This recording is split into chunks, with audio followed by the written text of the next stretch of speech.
The flower girl stares at the plant and demands if it's really magic grass, and Harris only grins, finally getting what that power means. With his plant master power always in the background, he usually just sizes up simple stuff like this. Harris can't stop replaying it. His whole life spent wrestling that monofilled grass into something that could become real medicine. Harris knows that with his research and his crew at his back, he can pull off the impossible and save the world. Then the dream shatters, snap, and Harris jolts back in the Reynard sanctuary in the royal capital, completely lost, like he's got no idea what just happened. His boss is screaming in his face, yelling that he's fired, again, and Harris just stands there completely stunned and clueless. Just trying to process the news, then the boss lays it out. Their job runs on healing magic, not herb research, and that's the last straw. He's done with it. Harris claws for a comeback, insisting this research was his father's dream, and that it could save the whole kingdom since healers are stuck only in the capital. But the boss slams him down, barks at Harris to shut up, and laughs at the whole idea of helping poor people. Dolence Renard just locks eyes with Harris and flat out asks if he really needs everything explained, right before he gets kicked out for acting like of course it is. He straight up says it's all about the money, admits he hated the way the guy before him ran things, and calls those old methods way too soft. Dolence flashes this unsettling grin as he brags that they're the only rich patients who can be trusted, because sick people can't turn to anyone else for healing magic. He snaps and starts ranting. If Harris really makes medicine everyone can use, their easy money is finished and the whole scheme dries up. Harris stands there trembling, realizing this whole place is a total dump, and if he keeps lingering, he'll never finish his real work, so he finally breaks, drops his ID card onto the desk, and tells Dolence he's done with the sanctuary for good. Then the real trouble hits. But the boss isn't finished bullying people. He lights up a cigar, then orders Harris to get lost before his research lab gets torched to the ground. Harris can't believe his ears. He blurts out, "Are you serious?" Then instantly dashes out the door to make sure his stuff is still there. By the time he stumbles in, the research shack is already engulfed in flames, and he just freezes, watching his life's work turn to ash in front of him, pure shock ripping through his body. While Harris just stares into the flames, someone strolls up and casually snaps, "You're late." And suddenly Harris is left standing there, burned out, with nothing else left to do. The men who started the fire just stand there cackling, loving every second of that shack going up because it chops into someone else's profits, and one of them even hurls weed at Harris, then grins that the flames are basically the director's farewell present, and it's obvious they're soaking up every second of this, while Harris is losing his cool, snapping and swearing under his breath as the goons keep yelling that he needs to know his place, because he's not just going to stand there while the guys yell that Harris is officially banned from the royal capital. He snarls, turns his back, and charges straight into the flames, heat roaring as everything's coming apart at the seams. Wood is snapping and blasting down around him, and Harris has to throw his hands over his face just to push through the choking smoke. He can't stop now, not when he thinks about how his dad's entire life of work is sitting right in the middle of this disaster. His memories slam back. Him in the lab with his father, back when it all felt solid and safe, and the thought of losing that legacy hits him like a punch, so a notebook bursts into flames and he lunges for it, thinking, "We're finally so close to making this research actually help people asterisk." Then his eyes snap to something else. In the corner, something even bigger waited. He shoved deeper into the blazing room, and even then, the flames are sprinting through the room, and he tells himself, "I have to grab that one item before this whole place collapses." He lunges for the shelf and rips his hand in and snatches a small wooden box. Inside, a strange glowing seed sits perfectly intact. He exhales in relief, but the roof is already caving in, so Chris grips the box like it's life itself and rockets toward the exit, because he has to save it, no matter what, even if the building is seconds away from burying him alive. Harris clamps his hand over his eyes, crushing the book to his chest as the flames barrel closer, heat stealing every breath from him. Then he hurls himself toward the exit, wondering if he's finally hit his limit. He glances back one last time and realizes everything else is already over, so the whole lab just collapses in one violent crash, then sinks into a pile of blazing wood and choking smoke. Harris just stands there, locked on the wreckage, stunned because everything he fought for is now nothing but ashes. He stares at the ruins with dead-eyed silence, replaying every year of research and every memory he ever shared with his teacher, until his thoughts snap on the edge of now. His pride, his dreams, and every last spark of hope are shattered, gone for good, so he spins away from the mess and he turns his back on the capital and starts walking, dead set on the horrifying truth that this world has run out of room for him. A brutal jolt rips through his arm, and he grimaces as the burns from the fire finally start to ache and sting.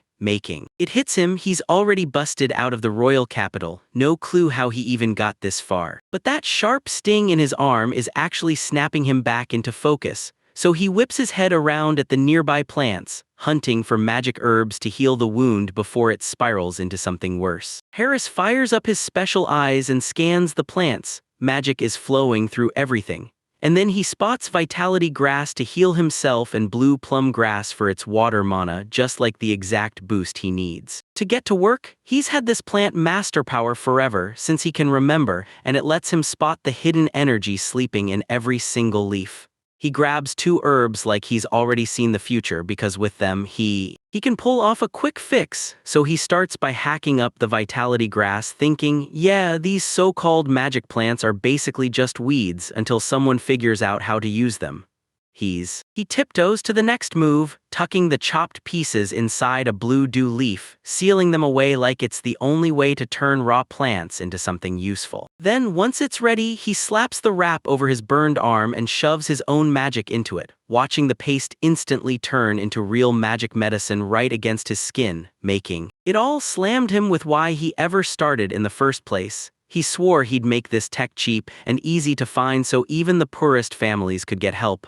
But he just stands there by himself, lost in thought, because somewhere out there are people just like he was, broke, hurting, and with zero chance of ever paying for a real healer. He lets out a little laugh because his arm is already completely healed, proving the potion hit just like Master Gustav taught him, and now, with a whole new world of medicine calling him, he makes a promise to build. Him clench his fist until his knuckles turned bone white. He was that close to pulling it off, like the dream sat right in his grasp, just waiting to. Everything collapsed, then he finally sank to a seat in the middle of nowhere, forced to face the truth. His life in the capital is over and he'll never be able to run his research there again. Harris drops to the ground, stares at his map, and realizes he can't just disappear. He has to check on the patients he's been treating back there, the ones who couldn't make it to the capital, so he refuses to leave them hanging when their lives are on the line. He lays out a plan to hit Risara's place first. It's a long trek. But eventually he pushes through and makes it to Intruse, a grim state perched on the kingdom's edge, where he finds Lord Bailey and Lady Risara and blurts out an immediate apology for crashing in out of nowhere. But the second he shows up, the couple lights up. Bailey even tells him he's welcome anytime, yet Risara clocks the shift in his mood, presses him about what happened back at the sanctuary, and that's when everything spirals, leads to Harris hovering by her bedside at last, ready to rip off the truth about how she got fired. He clears his throat, says, "Actually," and lays out the whole story before. Bailey is totally stunned. He can't believe they tossed Harris out, calling it straight-up idiocy, and he's fuming for Harris's sake, but Harris knows that if he keeps showing up here for official treatments, Dalan will start aiming at this family too, because the Intruse family are the nobles running this whole area. Harris realizes that if he stays, the bond between this territory and the sanctuary will crumble fast, because he knows Bailey's got a lord's duty to protect his people, and he snaps at the moment and won't let that guy get pulled into his chaos, then steals his resolve. He'll sneak out and get Lady Risara her medicine, no witnesses, no questions. And he tells himself this public connection has to snap right now, because if it doesn't, they'll get crushed by the fallout. It's the only way to keep them safe. Bailey stares Harris dead in the eye and snaps, "You still haven't even paid back the debt you owe me." Harris freezes in shock and Risara just grins, telling him she'll never forget everything he did because she still remembers how every other healer threw in the towel, yet Harris kept going, pouring everything he had into her. He'd burn through the night, hammering his body to the bone just to crank out her medicine in time. And she tells him straight to his face that both he and his research are absolutely, undeniably something special. Bailey stands his ground and demands the whole world finally admits just how great Harris really is. Risara gazed at him with pure kindness, telling him she knew he'd be fine because she'd witnessed his hard work with her own eyes, and she tries to tell her husband how she feels, but Bailey barrels in and shuts her down, saying he's already made his choice. He shoots his hand out, gives Harris a proper Entrus family welcome on the spot, right in that moment Harris just stands frozen, eyes burning with tears, and he can't even wrap his mind around what's happening. Bailey tells Harris to stop stressing over his tangled past with the sanctuary, because he's already cooked up a rock-solid plan. And he pitches Harris on a move to Delos Village, because the water and soil there are perfect for growing top-tier magic herbs. As Bailey storms out of the room, he tells Harris, "Relax, I'll talk to every place we've been hitting lately, all of them." So Risara glances over, beams that she's finally able to help, then calls out Harris' name. She takes his hand and swears she's always needed his strength, and she still does, but now it's finally their turn to stand strong for him. Risara murmurs her gratitude from the bed, and Harris, barely able to speak, manages to choke out a thank you back while he crumples into tears, clutching his shirt like it's the only thing holding him together as everything they've done finally crashes in. Soon after, a carriage is already waiting by the estate's main gates, ready to whisk Harris to his brand new home. And Bailey barrels into the chaos, shouting after him that no matter what happens, they've always got his back. That's when Harris grins as he shouts back, "Thanks for everything, I'm ready to kick off a whole new beginning." Bailey watched the carriage shrink into the distance and muttered to himself that Harris has to hold on, because the world desperately needs people like him. Then he starts scanning the home visit patient list Harris left behind, and as the names hit his eyes, panic kicks in and sweat pours down before he can even finish the sentence. Seeing a lineup like this, he knew the trouble in that territory was about to explode real soon. The story jumps to Delos Village in the Kingdom of Noel, and the carriage finally grinds to a stop in a calm little nook. Windmills turning, small houses lined up like they've been waiting. But the second Harris peeks out the window, a hulking brute standing there snaps that he doesn't recognize Harris's face, not even a little. It's the village chief, Russell, and he can't believe anyone would wander into a backwater like this. Then he leans in and interrogates Harris, demanding to know who he is. Harris practically bounces out, introduces himself with a polite grin, and tells the chief he came hoping, straight up, to move in and live right in the village. Which totally stuns Russell. He blurts, "Weirdo," then catches himself and starts welcoming him into the community right up until he gets a closer look at Harris' outfit, then freezes mid-sentence, blurting out, "Wait, are you actually a healer?" Out of nowhere, the chief's face snaps to pure fury as he screams that healers have always just abandoned people like them to die. Russell storms right up to Harris, snarling at his face about the nerve to show up there, then blurts out if he's actually a healer. Right then, a woman comes barreling in, sobbing her heart out,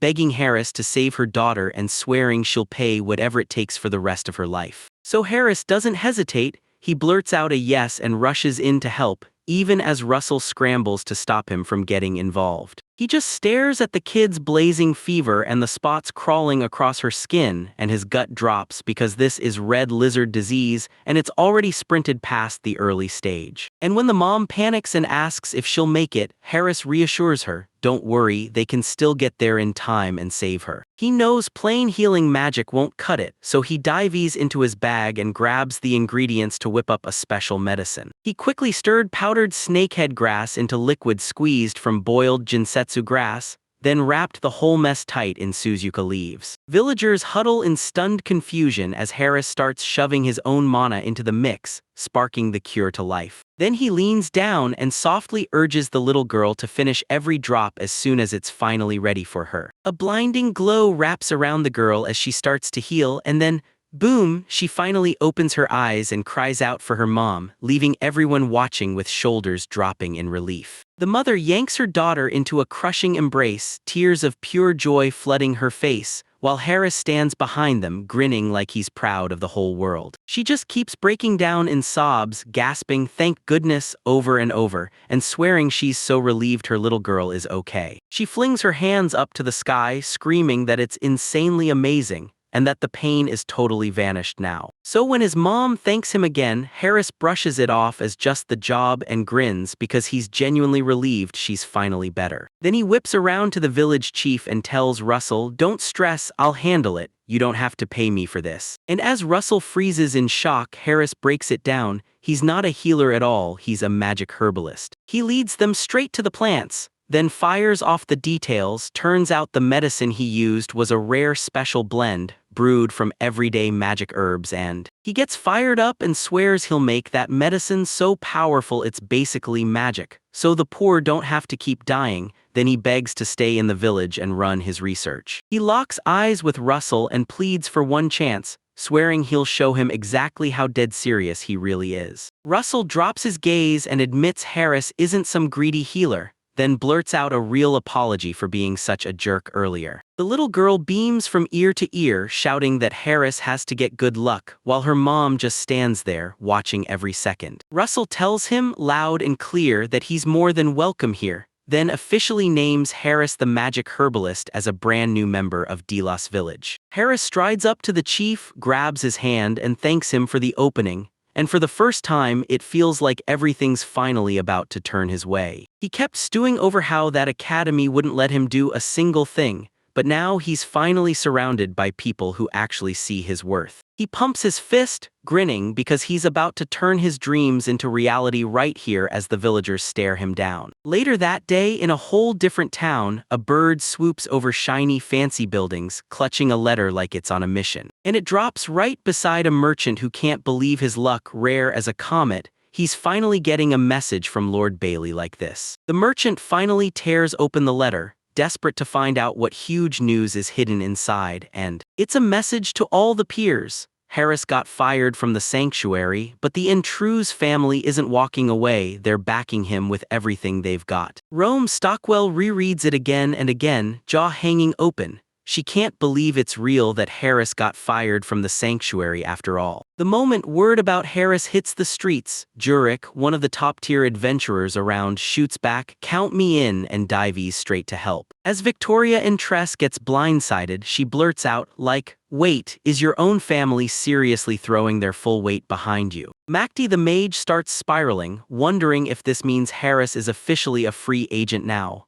And even Emma Spadia, the kind of high-ranking noble who commands rooms, can't ignore it. Master Gustave's apprentice is someone worth recruiting. Back at her estate, Lady Risara watches her staff scramble in panic as they break the news. Harris' name is about to explode online below. Thinking the whole world would finally understand him, an elite magic herb pharmacist, top of his field. In the village, everything suddenly feels brighter as Russell and the others greet Harris with open arms, because that mysterious seed sitting nearby might be the real turning point. Harris is straight up buzzing to start fresh, even while Russell can't shake the guilt of dragging a guy all the way from the royal capital to some tiny backwater town. Telling everyone they don't have fancy endings, just a rattling old shack at the edge of town, and Harris is grinning anyway because it keeps the rain off him. He scans the village with a grin, knowing this exact spot is where his brand new life as a magic herbalist is about to explode into something incredible. Russell drops by a tree and tells Harris, "We finally made it, this is the spot." And as Harris stares at that worn-out shack, a wild thought hits him.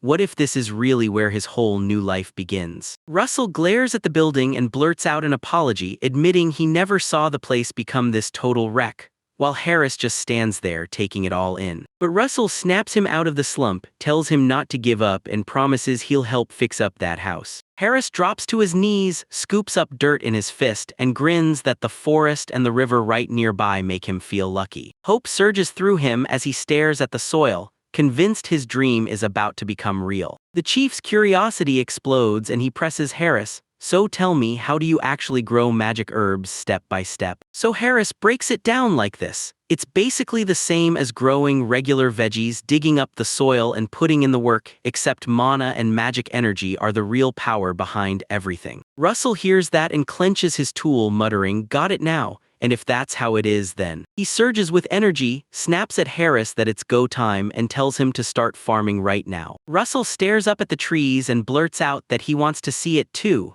a real world where Harris's dream is finally true. He slaps a hand on Harris' shoulder and asks if he means a place where even the poorest souls can be saved, and Harris lights up, saying that would be the best thing ever. The two of them are completely fired up, screaming at the top of their lungs that they're making it happen. Harris shoots the chief a grateful nod, feeling insanely lucky that Risara and Lord Bailey are standing guard over him. He pauses, catches his breath, and realizes this place, and that special item he swiped from his dad's old research hut, are exactly what he needs right now. After grinding for ages, they finally stare at their finished farm, and Harris explodes, yelling that they made it at last. They just stand there, grinning at each other like nothing in the world can touch them. Then Harris yanks out a tiny box, slaps it down like a signal, and declares it's time to begin. No more delays. Russell peeks inside and his brain locks up at the logic. But Harris only grins and plays it cool, asks if they look like seeds to him. They're real, and they're the kind you only get once in a lifetime. Harris stares at those special seeds, wondering why his dad left them behind.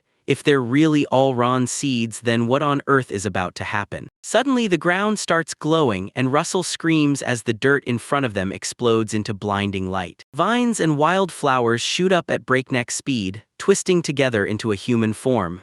And then, right in the heart of the garden, out of nowhere, a tiny girl with rose-petal hair appears, and Harris just freezes, mouth hanging open, unable to move, while a little girl starts to tip over, and Harris shoots out his arm just in time, catching her and making sure she's safe. He locks eyes on her, trying to wrap his head around it. This kid is the whole wrong thing, the nightmare turned real. She doesn't look like any monster he's ever seen, and then she lunged into his arms, screamed "Papa" at the top of her lungs, and beamed like pure joy. Russell just hangs back, totally bewildered, mumbling "Papa" over and over like he can't process a single thing he's hearing. Harris grips the girl at arm's length and snaps, "Wait, hold on a second, because there's no way he's her dad." She just grins even wider and tells him, "I'm made from your magic, so no matter what, you're my papa." Russell freezes in total shock, staring at the kid like, how did something like this just burst out of a seed?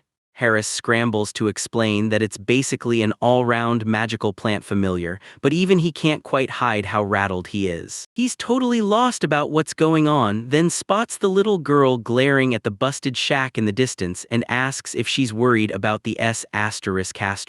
He looks around and admits calling this place a house is a joke. It's basically collapsing and begging for a total overhaul, but then the girl snaps out of his arms and shouts that she'll fix it herself, while Harris just freezes, blurting out confused noises as she sprints straight for the ruins, and he just stares after her, thinking, how on earth is a kid that small going to fix a whole building by herself? All alone, she finally stumbles up to the shack, talks to it like it can hear her, and tells it she gets why it crumbled, because it was lonely with nobody living inside. She stares at the worn wood, her face set with purpose, and tells the building, "I'm about to share my power with you." She tells the house, "Get well soon." And just as she finishes, a massive wave of blazing light and glittering sparkles erupts, wrapping around the old rotting wood creaks, then it starts to warp and shine under her magic. Harris and Russell are left totally stunned. Russell practically screams that the place looks brand new, then demands whether that kid seriously just had a chat with a shed. The flower girl slips her hand into Harris's belt pouch, snatches up a whole bunch of seeds, and tells him they need to free every little one too. Harris can't look away as she holds those seeds out to him, demanding to know if they're really magic grass. Then she just grins like it's no big deal. Then he flings them into the air and barks, "Wake up!" And boom, that huge garden of flowers and plants springs to life in an instant. Leaving both guys frozen in total shock, Russell blurts that it's incredible and that he always knew she was special. But Harris can't shake the same thought, this is completely not normal. The little girl bursts into laughter, tilts her head back at Harris, and asks with total confidence, So am I amazing. He pats her on the head and tells her, loud and certain, that she's absolutely amazing. He tells himself that no matter how wild her power is, she still looks like an ordinary little girl, and Russell just stands in the back, utterly wiped out by everything going on. The village chief tells Harris, be grateful you've got a daughter so cute she steals hearts, and right on cue the girl screams, Papa Harris. Harris panics and blurts that being called Papa is wildly embarrassing, so he begs her to just call him by his name instead. She slaps his hand for a high five and yells his name in the cutest way imaginable, and he just grins back telling her, it's great to meet you too. Harris locks eyes with the girl, stunned that she's just a normal kid despite her wild powers, and that's when he decides to give her a cute nickname. Russell watches her work, then blurts that fixing houses and growing plants like that makes her a true goddess of the forest,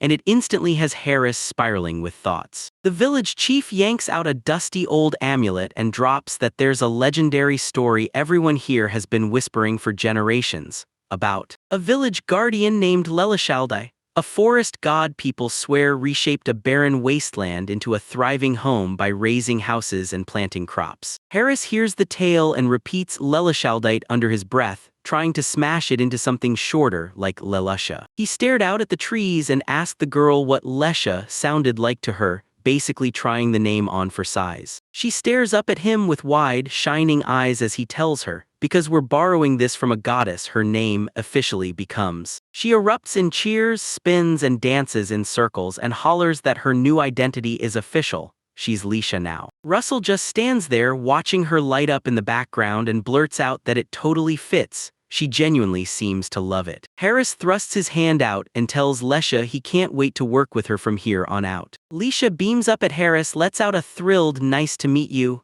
and calls him Harishu, then drops the shocker, she's officially a girl born from a magic herb. Night drops over the village and boom, this massive party kicks off with maids darting around the streets, hauling trays packed with drinks for every single guest beneath the moon. Russell stands up to deliver a formal speech, proudly introducing the magic herbalist Harris and his brand new familiar, Leisha, to the whole village.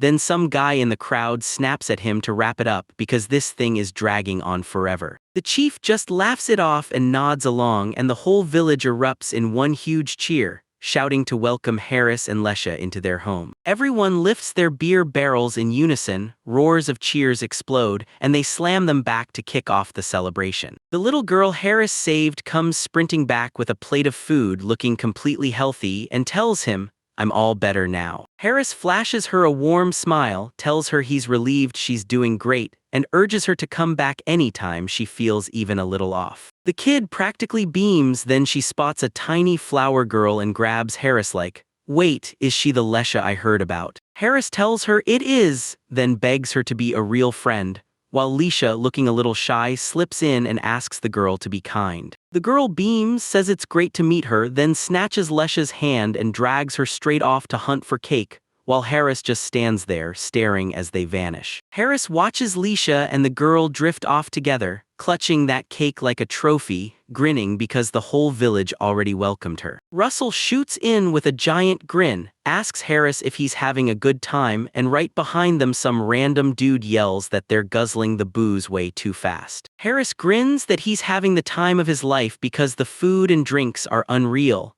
and that sparks Russell to start bragging that their local booze is so legendary it's even talked about in the capital. For a split second, the chief goes deadly serious and demands, why would the Holy Institute ever fire a top-tier herbologist like you? Harris lets out a weird little laugh and admits he only wishes the old director felt the same, because right now, he's still replaying the moment that guy threw him out. Russell tells him that arrogant folks always end up blowing up their own lives and that staying honest, just like Harris, is the smartest way to live. Harris takes another drink, staring into the glass like it holds answers, thinking that yeah, these people might be a little rough around the edges, but deep down they're solid through and through. Watching the party flare up beneath the moon and hearing everyone cheer, Harris finally realizes he's genuinely happy he came to this village. After the party raged all night long, the sun finally clawed its way over the rooftops, right as it rolled into the next morning, leading into a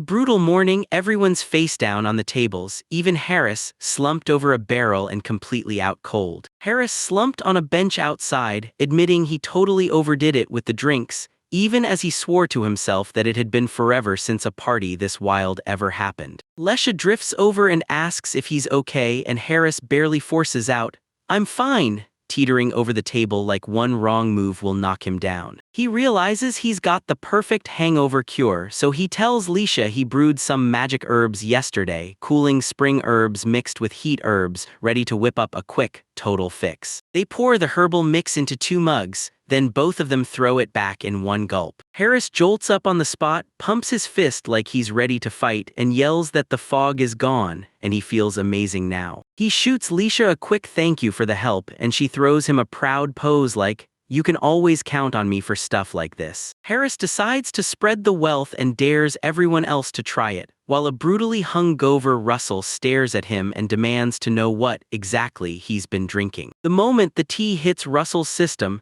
his eyes snap wide open as the medicine finally kicks in. The villagers burst into stories saying it felt unreal, like sprinting through a seaside meadow or catching that warm spring breeze that blows straight through your bones. Russell finally feels that nasty heartburn vanish for good, and everyone scrambles to thank Harris and Lesha for rescuing them from a brutal morning. Harris and Leisha soak up the peaceful morning, grinning like everything finally went right, and right after everyone finishes their tea, they're stunned. This magic medicine doesn't just cure real sicknesses, it also smashes a hangover just as hard. Russell yells that he can finally drink to his heart's content without a worry, but Harris keeps trying to rein him in. Then some villager comes sprinting up, screaming that a massive emergency just hit. Russell is left reeling as the guy pants out a report that a whole parade of carriages, each stamped with crests, has just rolled into the village, meaning he's stuck wondering who in the world is coming. The messenger snaps his hand through the air, sketching a teardrop frame packed with tiny scales, and he's practically certain it's the exact one he saw. Harris clocks it instantly and asks if that's Stockwell's doing, but Russell shuts him down, saying he must have misread it since there's just no way someone that famous would ever waste time bothering a tiny, middle-of-nowhere village like theirs. Turns out it really is the Stockwell Company, a world-class trading powerhouse that almost never steps out of its comfort zone. But the carriage line is already queued right outside, and the driver shouts that they've finally hit Delos Village. A voice bursts from inside the carriage, thanking them fast, and the coachman follows up by praising them for nailing that brutal long trip like pros. Leaning from the lead carriage, Rome stared out at the quiet village, and she could barely believe her eyes. Harris was really staying here. As the boss of the world-famous Stockwell Trading Company, Rome is certain this is their big break, because their brand-new medicine is finally about to hit the whole globe. The doors fling open and a mountain of suited staff pours out.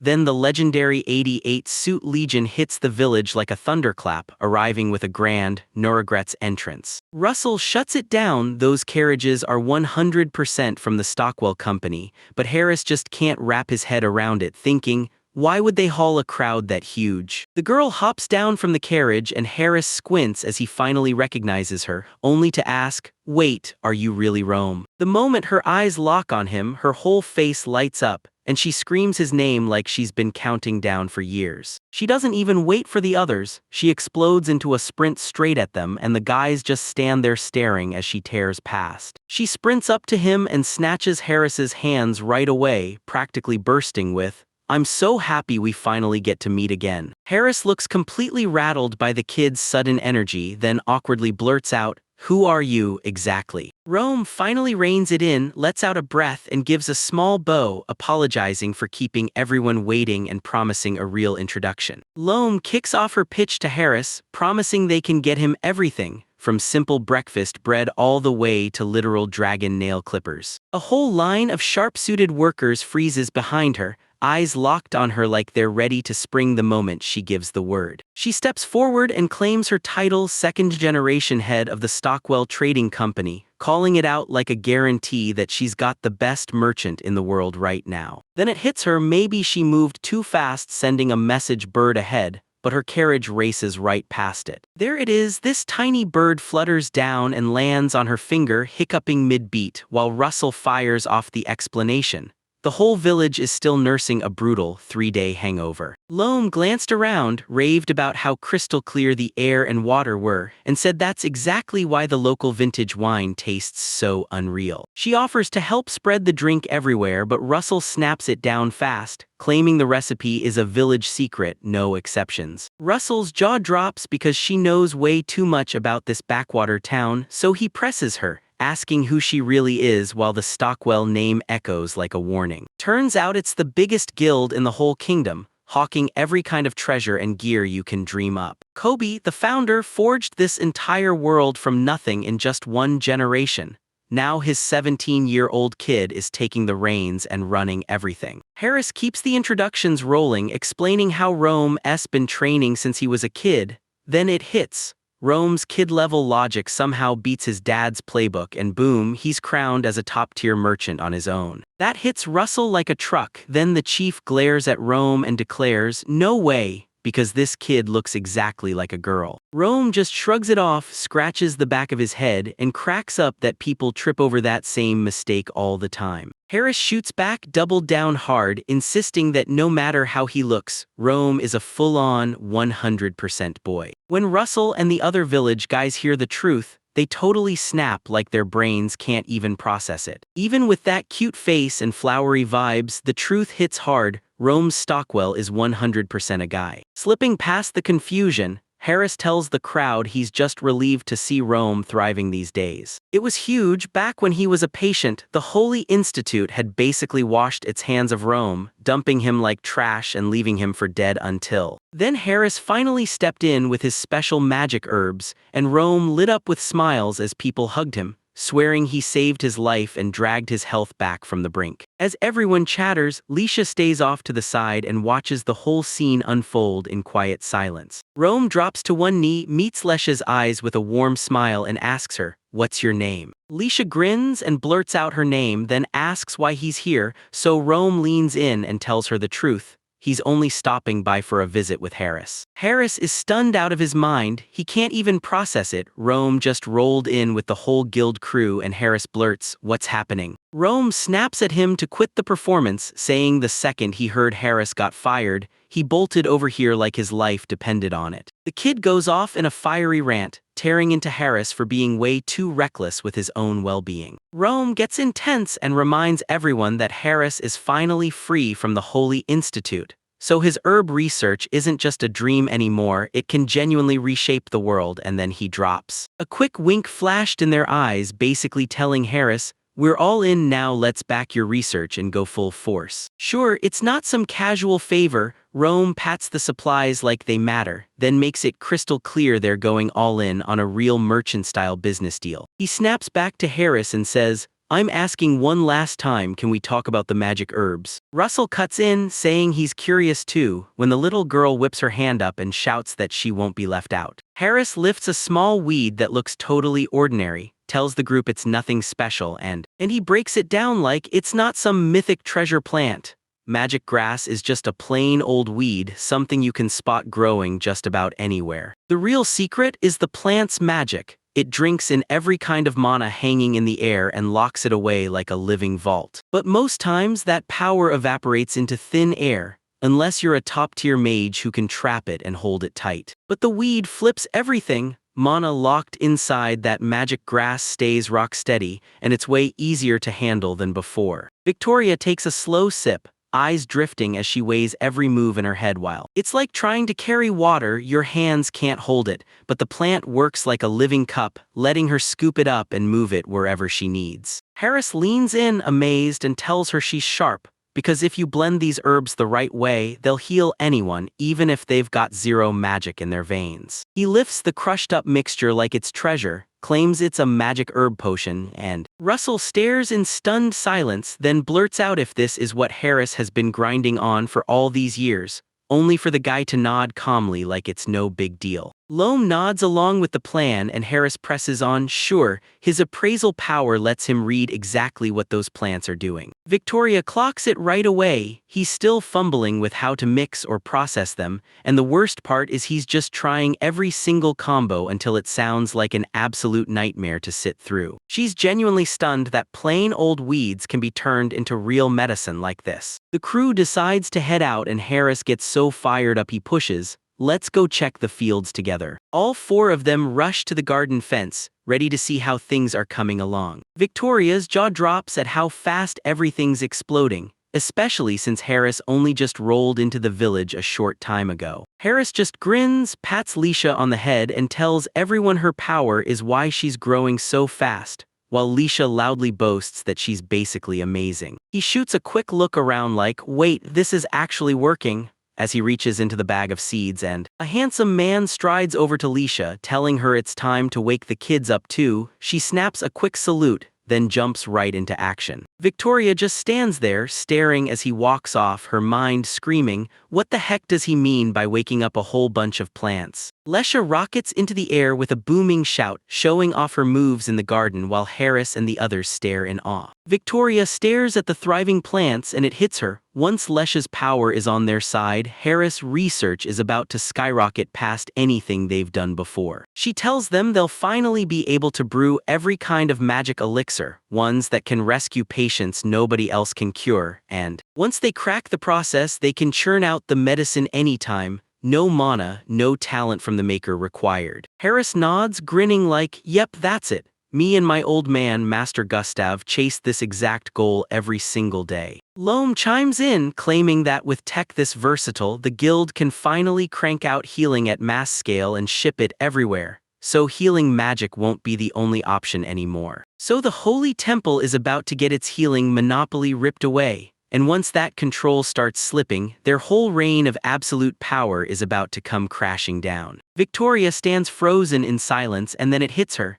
This whole world is shifting right before her eyes. The whole crew stands shoulder to shoulder in the field, staring at those plants like they're the spark of a brand new future for everyone. So Victoria snaps into action, straight up saying Stockwell Company is ready to throw its full weight behind Harris' herbal research. Harris tells them this is even better than he ever dared to hope, but then he leans in and asks, "Are you sure? Because teaming up with him means we're done with the Holy Academy for good and you can't take that back." Victoria doesn't even blink. She straight up says she expected this and she's completely cool with walking away from them. Harris relives the day they tossed him out and torched every last scrap of his research, forcing him to start from zero with nothing but his memory and hard-earned experience. Victoria seethes and snaps that the Academy didn't just ignore his magic potion potential. They actually sabotaged him, and the whole thing is messed up beyond belief. Loam steps in and blurts out that the temple's pride, and the way they've been dragging their guild through everything, has finally shoved them past the edge. And he calls them out hard. Business is supposed to run on trust, but the Holy Temple has burned that promise so badly they can't count on it anymore. Victoria locks eyes with Harris and says she trusts him because he's the one who saved her life.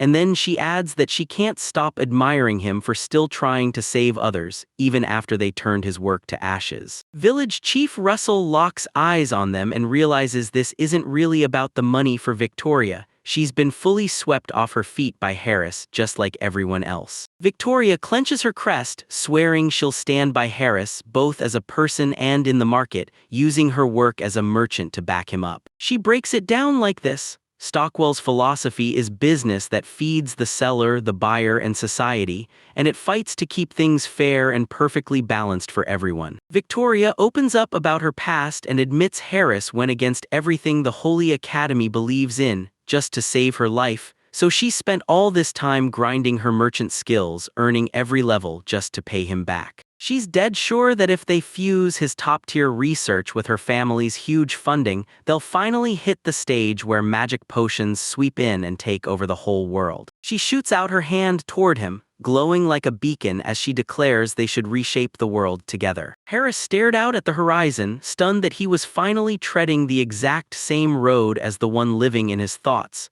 And this time, he could save way more lives, especially because he's teamed up with that same boy he saved back then. So he shoots his hand out and tells her loud and clear that he's absolutely in on this deal. They seal the partnership with a sharp handshake, and Harris leans in to tell her he's counting on her, no doubt, to make it all happen. After a few tense days, the peaceful village explodes into noise. Workers slam massive wooden beams into place as a giant frame for a brand new building rises fast. Village Chief Russell can barely breathe. He's frozen in disbelief, staring at the fact that a branch of the world-famous Stockwell Company is really being built right in a place like theirs. Victoria's right there beside him, beaming as she thanks the whole village for letting them plant their new Magic-Herb headquarters. Seeing all this progress hits Harris hard. He turns to the group and straight up asks if it's time to start expanding their own business operations too. Chief Russell is mid-speech about herb production when a villager storms in, screaming that a massive emergency has erupted. The chief whips around, eyes blazing with annoyance, and snaps, "What in the world is happening now?" The guy pants for air, then blurts it out. Turns out the monsters just crept in and slaughtered the group's supply crew with one giant jump. Harris and the others stare in shock, and Harris blurts, "Say it again, what just happened back at?" Deep in the woods, a huge, ripped orc explodes into a roar and swings its massive club wild. One of the workers barely throws himself aside as that colossal weapon slams into the dirt right beside him. His buddy rushes over to see if he's okay, while he just sits there stunned, blood pouring from his head. They grab him and yank him away, yelling for everyone to scatter, praying Harris can heal those brutal wounds once they finally make it back. They finally clock it. 3 brutal orcs are right on top of them at the same time, and that's insane because high-rank monsters never crowd the village this close. They sprint non-stop, desperate to reach the village and race that message to the capital's guild before things spiral out of control even more. Turns out that whole suit situation was just the warm-up.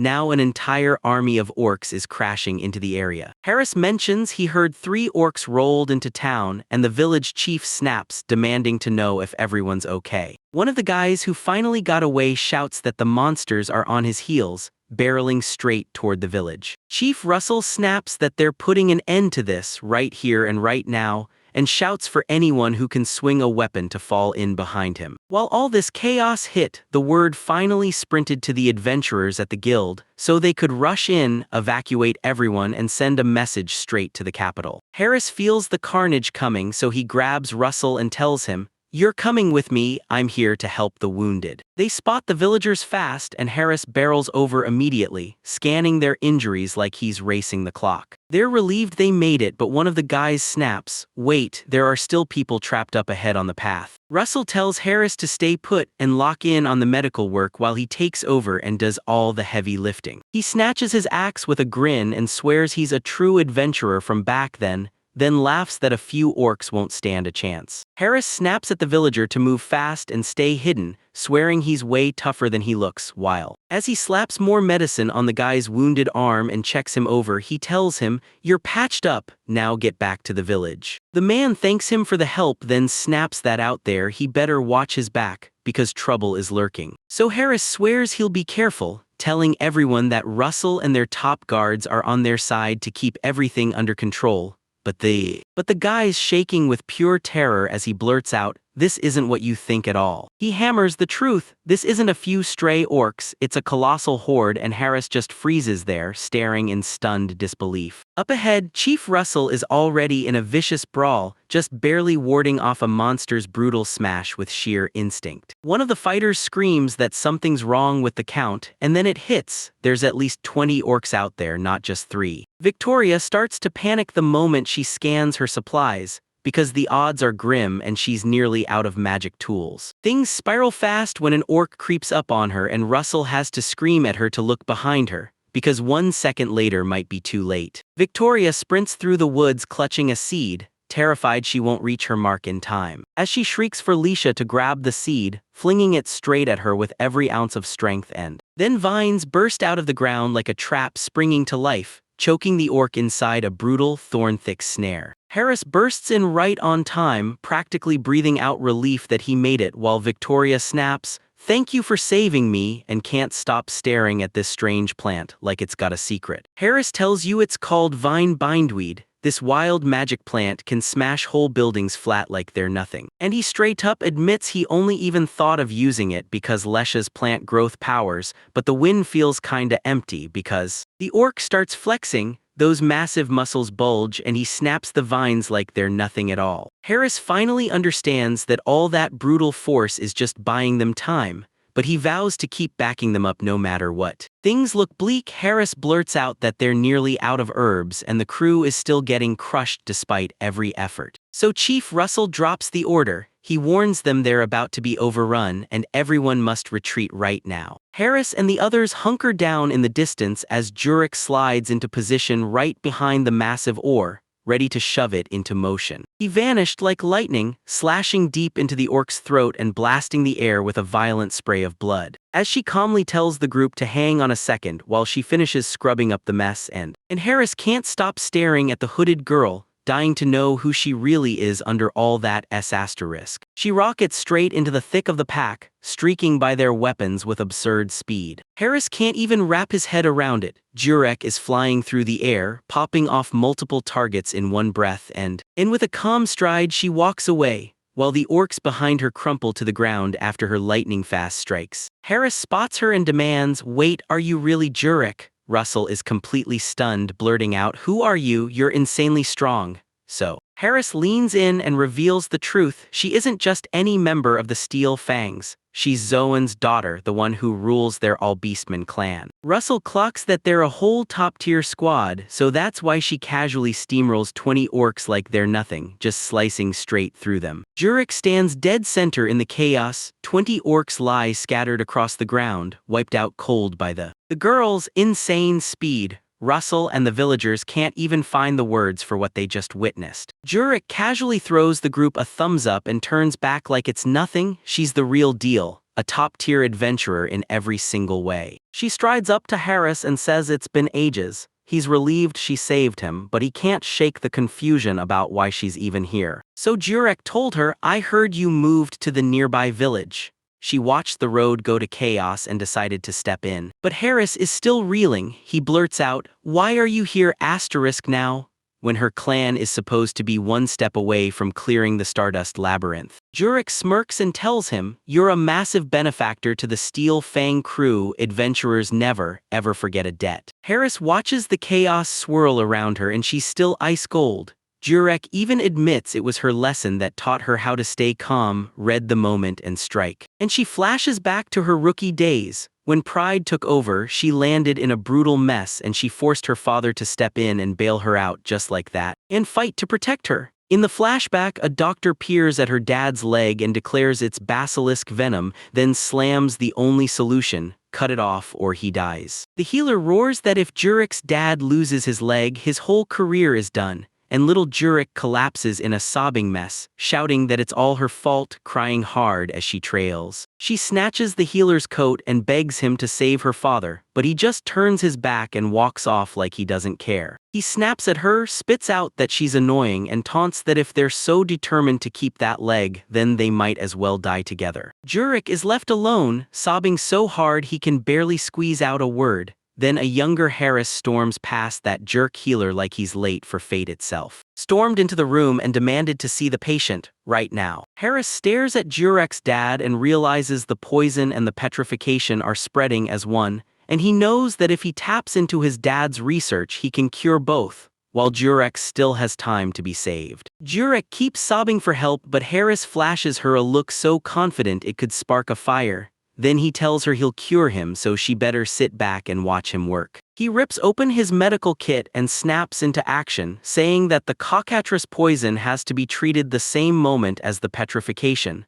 Then he leans in and asks the little girl if she's ready to help him. He doesn't pat her on the head like some big brother. He leans in and tells her she's a good girl, then orders her to wipe those tears and stay calm. They jump into the treatment side by side, Harris coaching her on how to work the cure in as the antidote kicks in. Then he watches her like a hawk and calmly tells her to slow down just a bit. Harris locks in on the treatment and tells Jurek to keep his cool while they work, and the little girl steadies her breath, whispering to herself that she has to read the situation before it overwhelms her. And Harris keeps drilling his training, making sure every step is perfect so the poison doesn't get a chance to spread any farther. The two of them grind through the night, and when the sun finally breaks, they slam the last bits into place and finish. Zoan suddenly rockets off the bed, muscles flexing hard, and lets out a roar that bursts with pure life. Zoan yanks his daughter into a massive embrace as she sobs happy tears, because Harris's treatment worked flawlessly, bringing him back. And now, in the present, Jurek slams the last words into the story, and the whole group watches her relive that moment like it's happening again right in front of them. She tells him it wasn't just Harris who saved her father that day, he also hauled her back from the edge of total despair. Tears burned in her eyes as she stared at him, and all her respect and gratitude poured out so hard she couldn't even find the words. She tells everyone that if her hero got fired so unfairly, then of course she has to step up and help him herself. Jurek tells Harris to hand off all the messy work to her and her crew, and Harris grins back like, "Thank goodness, you being here is a huge relief." Zohan looks honestly relieved as he tells the crew, "We needed muscle help way earlier than I thought,"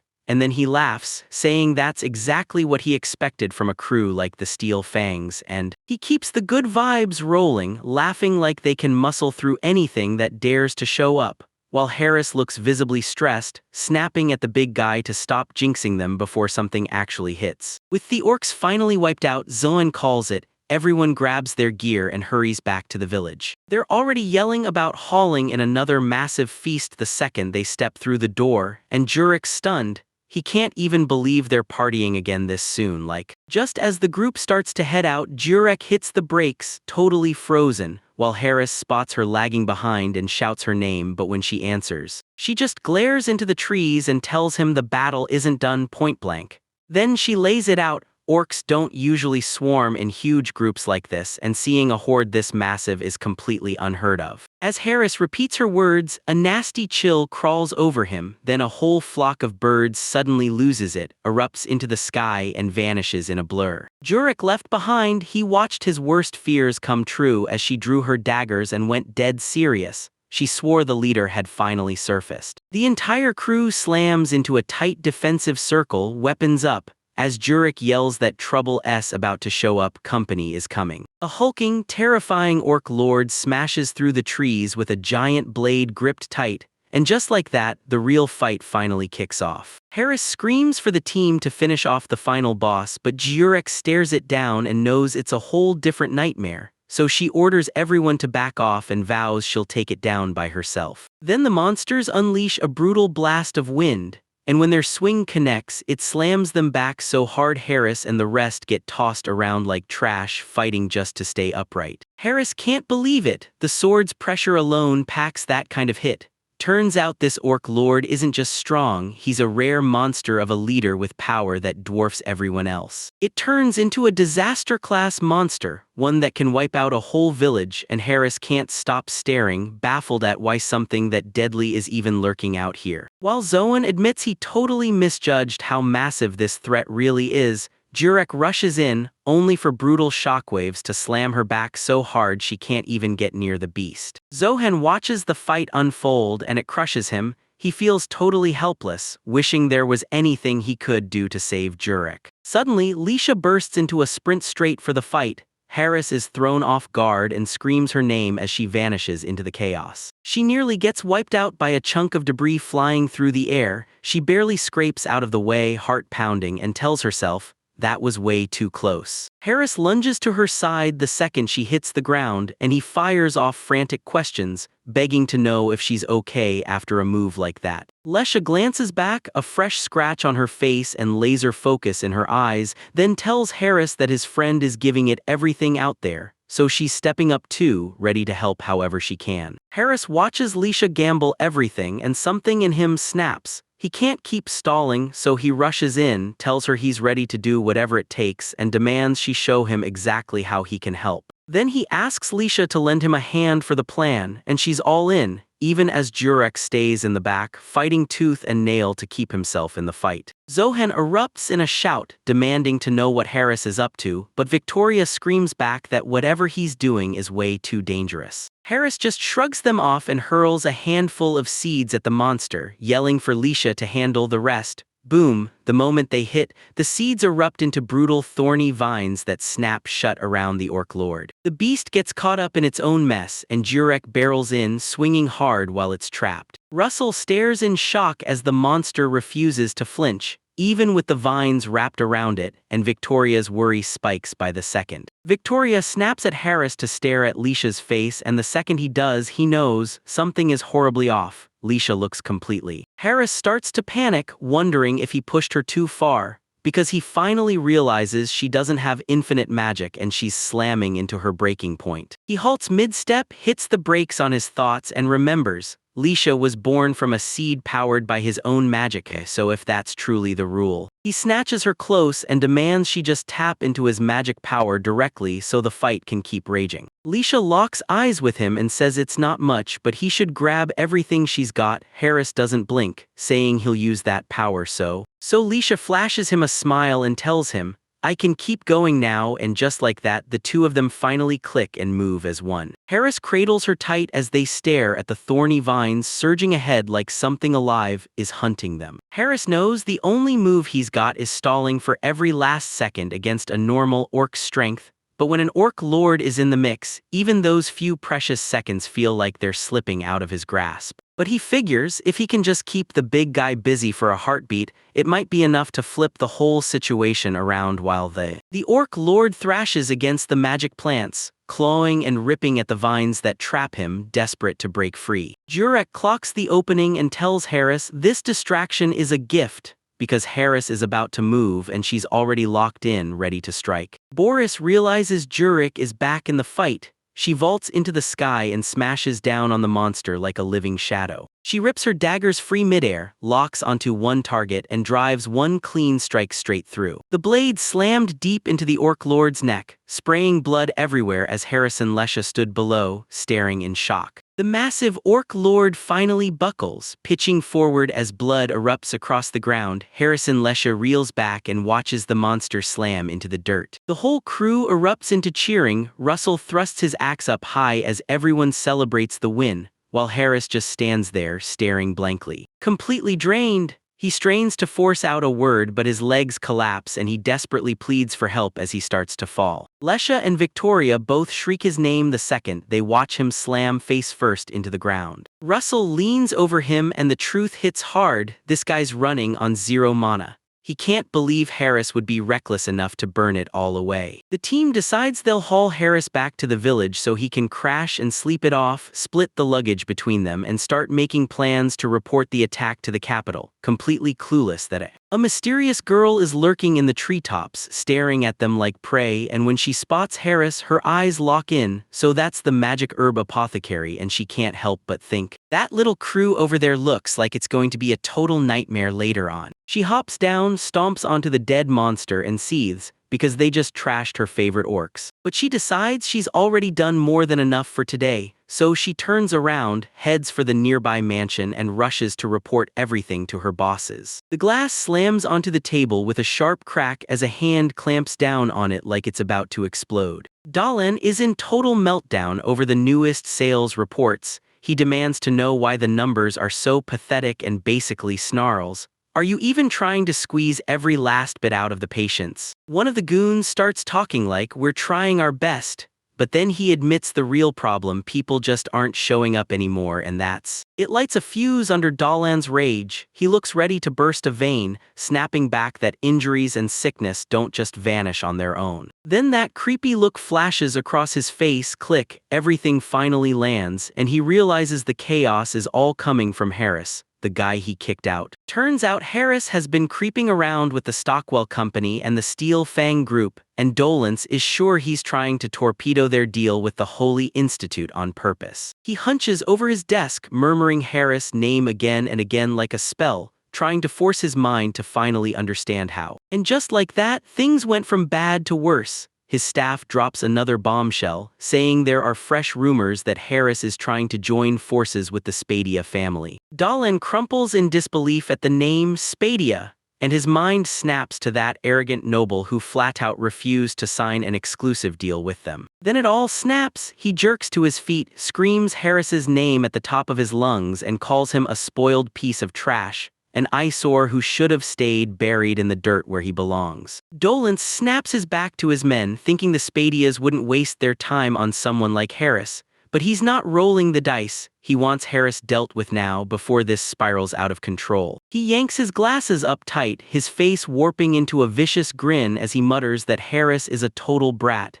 And then he snaps, starts cursing on the spot, and swears he'll crush the guy for good. Fast forward a few days and the world finally loosens its grip. Harris is back on his feet outside his place, groaning as he stretches his arm into the bright morning sun. He flexes a little and finally feels like himself again. Then he tells everyone, "I'm back 100%. He thanks them right away, swearing those magic herbs did the job and healed him up for real, even as he's kicking himself for putting them through all that trouble. Victoria doesn't let him slide at all. She crowds right into his space, eyes blazing, and tells him she means it, demanding he never pulls another reckless stunt like that again. As Chief Russell watches, Jurek studies the herbs they hauled in, then asks if this is the right batch, because honestly, they lucked out that Harris's notes were there. Victoria squeezes in clothes, scanning them like she can figure out whether she just needs to grind everything down. Victoria pushes on, rambling about how stressed she's been, trying to whip up a brand new recipe right on the spot. She admits she trusts Harris and his work, but making a potion like that while under pressure was just too much for her. Harris just shrugs and laughs it off, grinning like he's won as he lifts a flask to the light. Then he starts bragging about his dream to build a world where anyone can whip up their own medicine, and he's stunned that the very first real step hits this fast. He tells her, "I'm just relieved it actually works for regular people too," and before he can even catch his breath, Victoria explodes. She's fine with the medicine doing its job, but she's furious that he nearly got himself killed. Jurek's calm snaps the moment she spots something outside the window, and she yanks Harris over, saying she heard a blood-curdling scream and weapons crashing just beyond the village walls. Then the whole place jolts straight into full high alert. Jurek wastes zero time. She says this smells like real trouble and tells Harris she's going out first, so he'd better keep a sharp eye on the magic herbs while. Harris fires back that he's got it and swears he'll catch up as fast as he can, while Victoria and Leisha watch, stunned, as the cat girl vanishes into the horizon, leaving the rest of them in the dust. He bolted ahead, ditching the rest of the group to scramble, and sprinted straight past a totally baffled Russell. The chief breaks into a run too, barking questions at Harris about what's driving this panic, while Harris shouts back as they both barrel toward the village gates. He tells you Jurek suddenly heard screams blasting from far outside the village,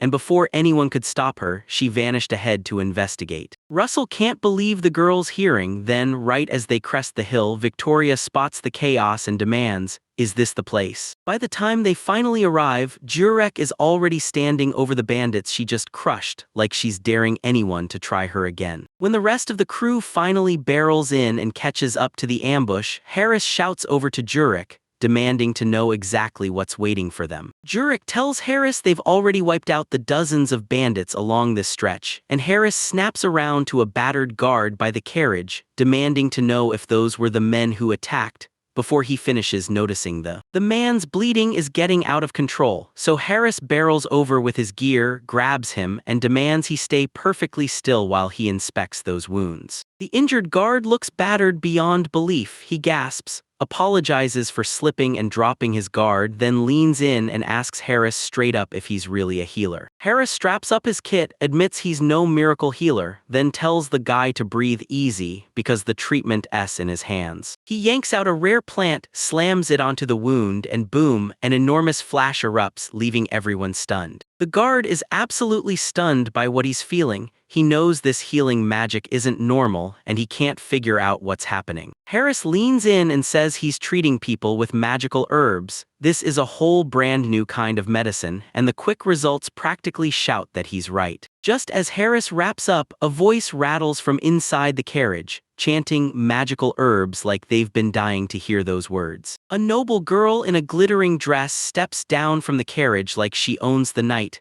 then leans in to get a better look at the guy guarding her. The guard greets her as Lady Emma as she strides over, and she fixes Harris with a sharp look, asking if he's the famous magic herbalist everyone's been talking about. Harris looks totally thrown by the sudden spotlight, but he quickly nods. Yep, he's exactly the man she's hunting for. Emma's shoulders finally drop, she looks insanely relieved and blurts out that she's so happy she found him, then starts explaining that her family desperately needs his help. Emma locks eyes with him and asks if he'll join her and Harris in forming a pact, and Harris is just. He's standing there completely locked up in place, sweat pouring down his face, while she grips his hand and tilts her head up, staring into him with those big, hopeful eyes begging him to finally answer. Behind them, the entire crew just stares as everything unfolds. Leisha and Jurek look totally lost, and Victoria is practically faceplanting with pure, mortifying embarrassment for them. A massive, bone-chilling scream erupts out of nowhere, tearing through the entire village in an instant. It hits hard because Harris was just an ordinary dude until Reynard Holy Institute threw him out. Straight-up local-level corruption running the show. Stuck with jerks for days,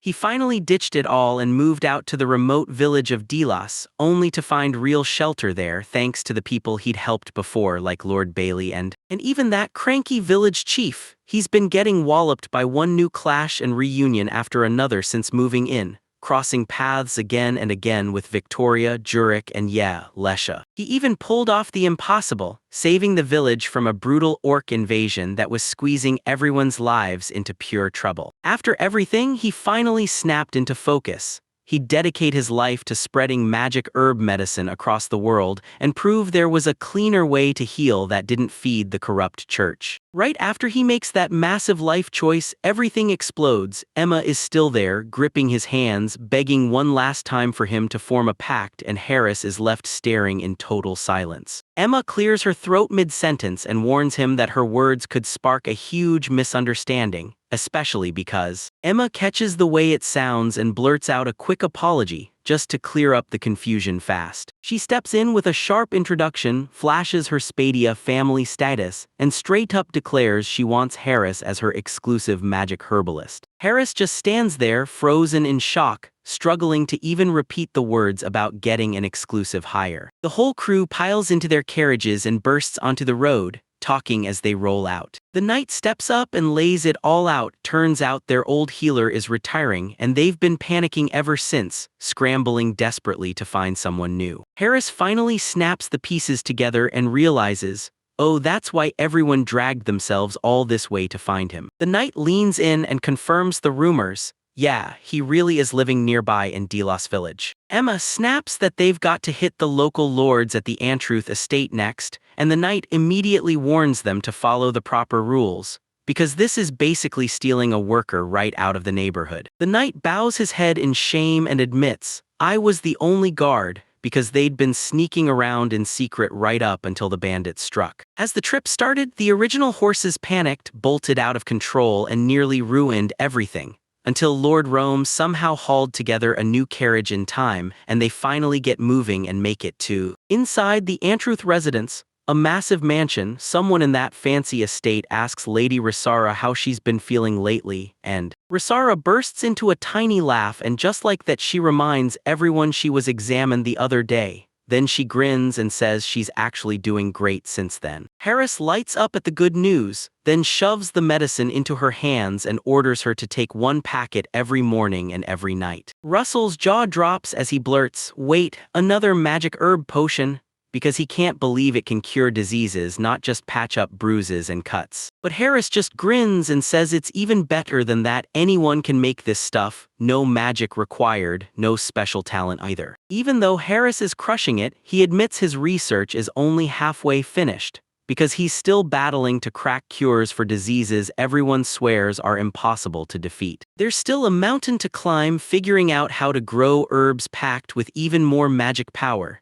And you can see Harris is already worn out just by thinking about what's coming. Lord Bailey leans in and tells Harris, I'm betting on you for what comes next, then pivots to Russell and asks how many solid friends he's been stacking up lately. Russell watches Harris stride off, and right away he admits he thought this was just another crooked healer from the Holy Institute. Until now, when it's painfully clear the guy isn't playing the same game anymore. Russell gets all fired up and tells Harris he's 100% in, fully on board with the dream, because the thought of a world where magic herbs can save everyone has him completely hooked. And he yanks Harris straight over to Lord Bailey as everyone else just watches the two of them play out their move. Rome strides in and snaps, "I'm the Stockwell Company's second-generation head."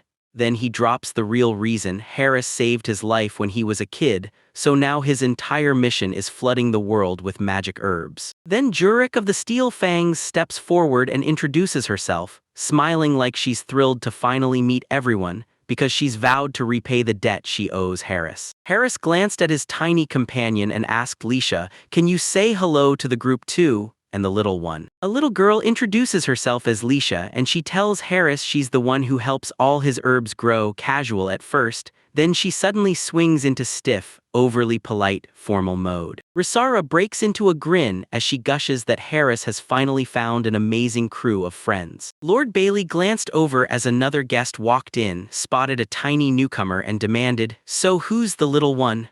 But he instantly spots her and greets Lady Emma, who bows with grace and says she's thrilled the Lord is healthy again, because he just got her message and bylaid. Bailey tells him she trekked for miles just to reach this frontier, and he immediately clocks it. She's only here because of Harris. Emma flashes a grin at Lord Bailey and tells him he's damn sharp for piecing it together so fast, so she can't waste a second. And then she blurts out that her family's personal healer is gone, because with the Spade family that's a disaster of epic proportions, and it's only about to get worse. Turns out they actually sit on a whole dukedom in the Novel Kingdom, real top-tier nobles, so high-ranking that folks in the region drop to the ground just from hearing their name. Even noble families like the Intruse swear the Spades are in a class of their own, until Lord Bailey spots the one fatal problem. They're stuck until they figure out what Harris wants, so Harris leans on the young healer and demands his opinion. Harris's face hardens with determination as he says he's honored by the massive offer,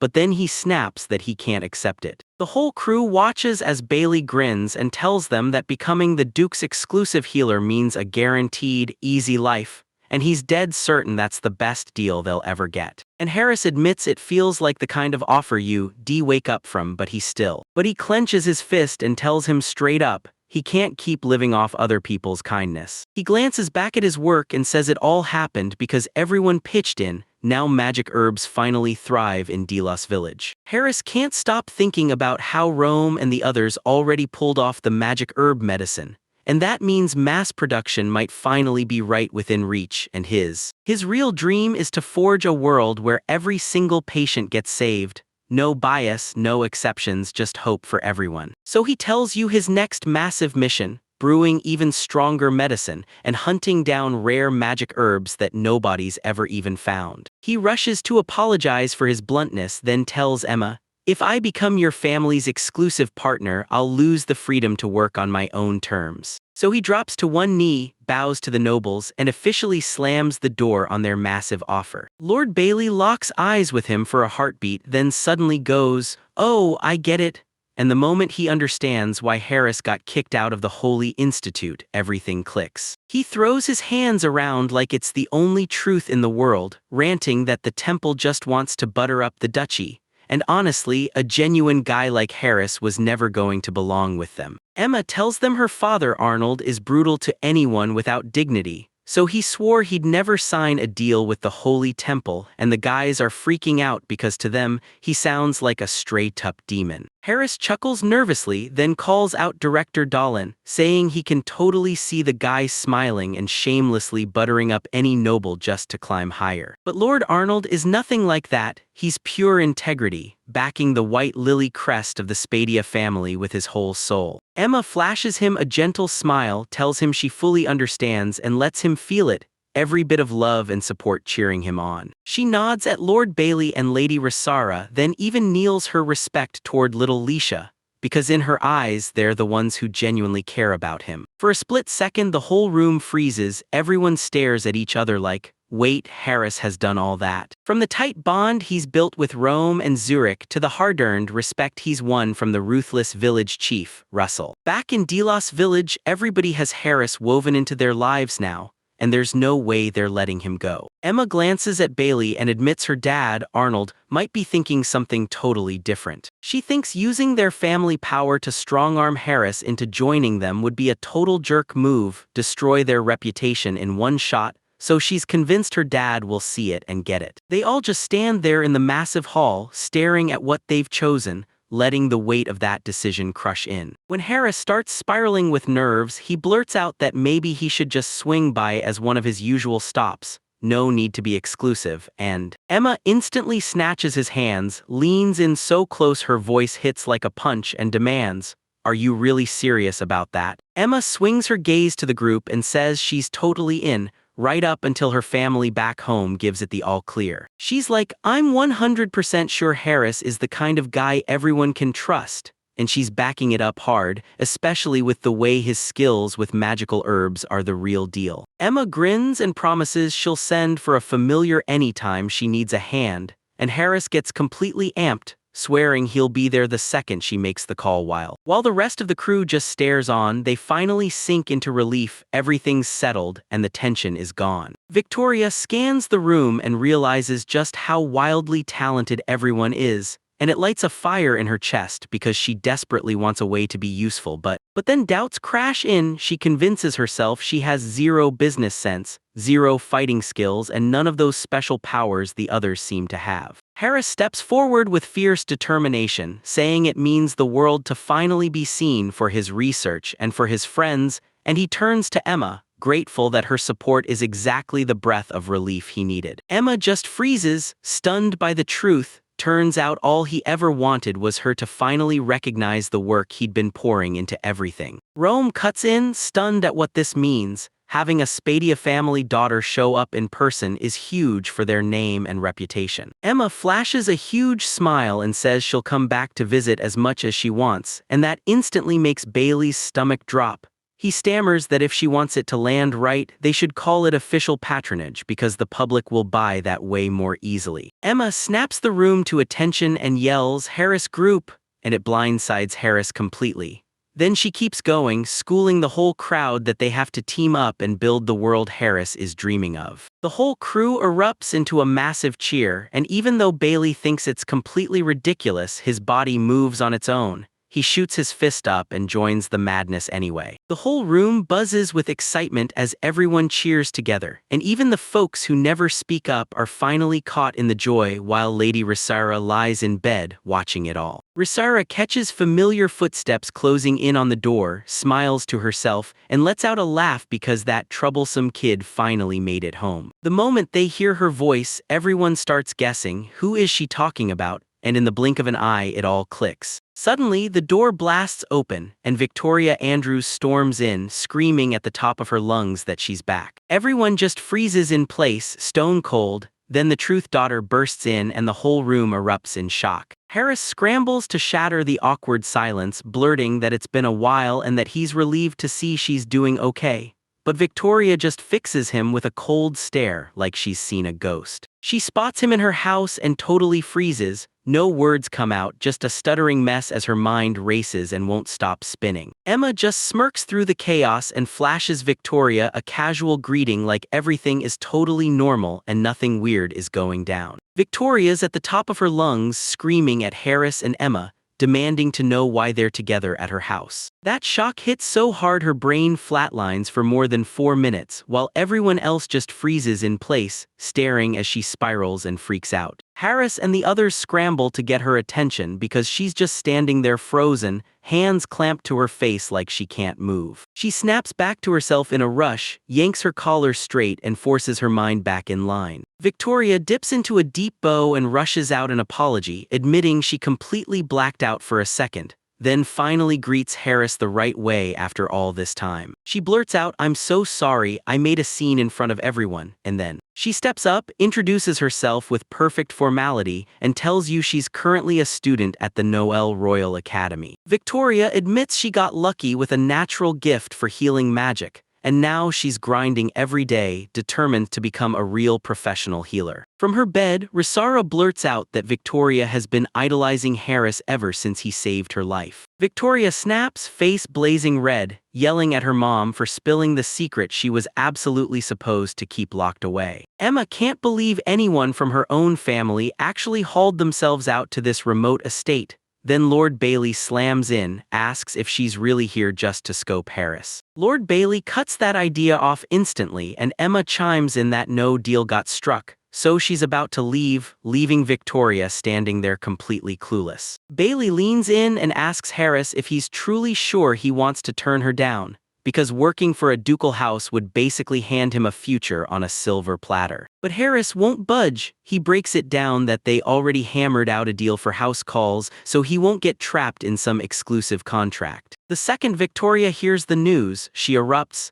yelling that the entire Antruth family will be insanely grateful for the help. Emma finally blurts out what she really thinks, and it totally catches Victoria off guard. She lets out this strange little noise before she can even stop herself. Emma admits they've barely even hung out at the academy, and now she's betting they can finally use this time to truly get to know each other. She hits Victoria with a surprise nickname, then drops the straight-up question, can they be friends? Harris wraps up his explanation, and right then Emma steps forward to officially thank him, and Victoria too, for everything, speaking on behalf of the entire Spadia family, and Victoria starts to panic, insisting she could never be friends with someone as famous and high-class as Emma. Meanwhile, Emma just stares at her gloves like she already knows something. Harris stares at the girl's hand, asks if it's a magic burn, and figures it's just from going way too hard in her recent training sessions, so that's what's been happening. Emma jumps in, saying that sticking to your goal, no matter who you are, is seriously impressive, and then she asks to personally take a look at the injury. She's thrilled to help a real hard worker, so she leans in, reaches out, and tells Victoria she'd be honored if they could just hold hands for a second, which completely blows Victoria away. She blushes hard, yells that she'd love to, and tells him the pleasure's all hers, totally starstruck as. Right when the two of them finally seal the deal with a handshake, Harris grins and says he loves the drive in her. But Victoria needs to quit forcing her body past the breaking point. And just like that, everyone barrels toward the front gates, where the carriage is waiting to whisk the guests back home. Harris shooed them away, told Emma to call him the second anything else medical popped up that needed his attention as. She leans out the window to shout thanks and tells him her dad's going to be thrilled, because they finally don't have to lean on the Holy Institute anymore. And Lord Bailey can't stop thinking. He watches them storm out and demands to know if Emma's got a personal vendetta against the Institute. She figured it was nothing but pure spite. Since the new leadership took over, their whole attitude soured and everything went downhill fast. Grasm starts reminiscing about the past, saying life was way better under the old director, especially since Harris and Sergestev personally treated him. He keeps going, pointing out that even with Harris Mana running thin back then, his grind as an assistant still screamed talent.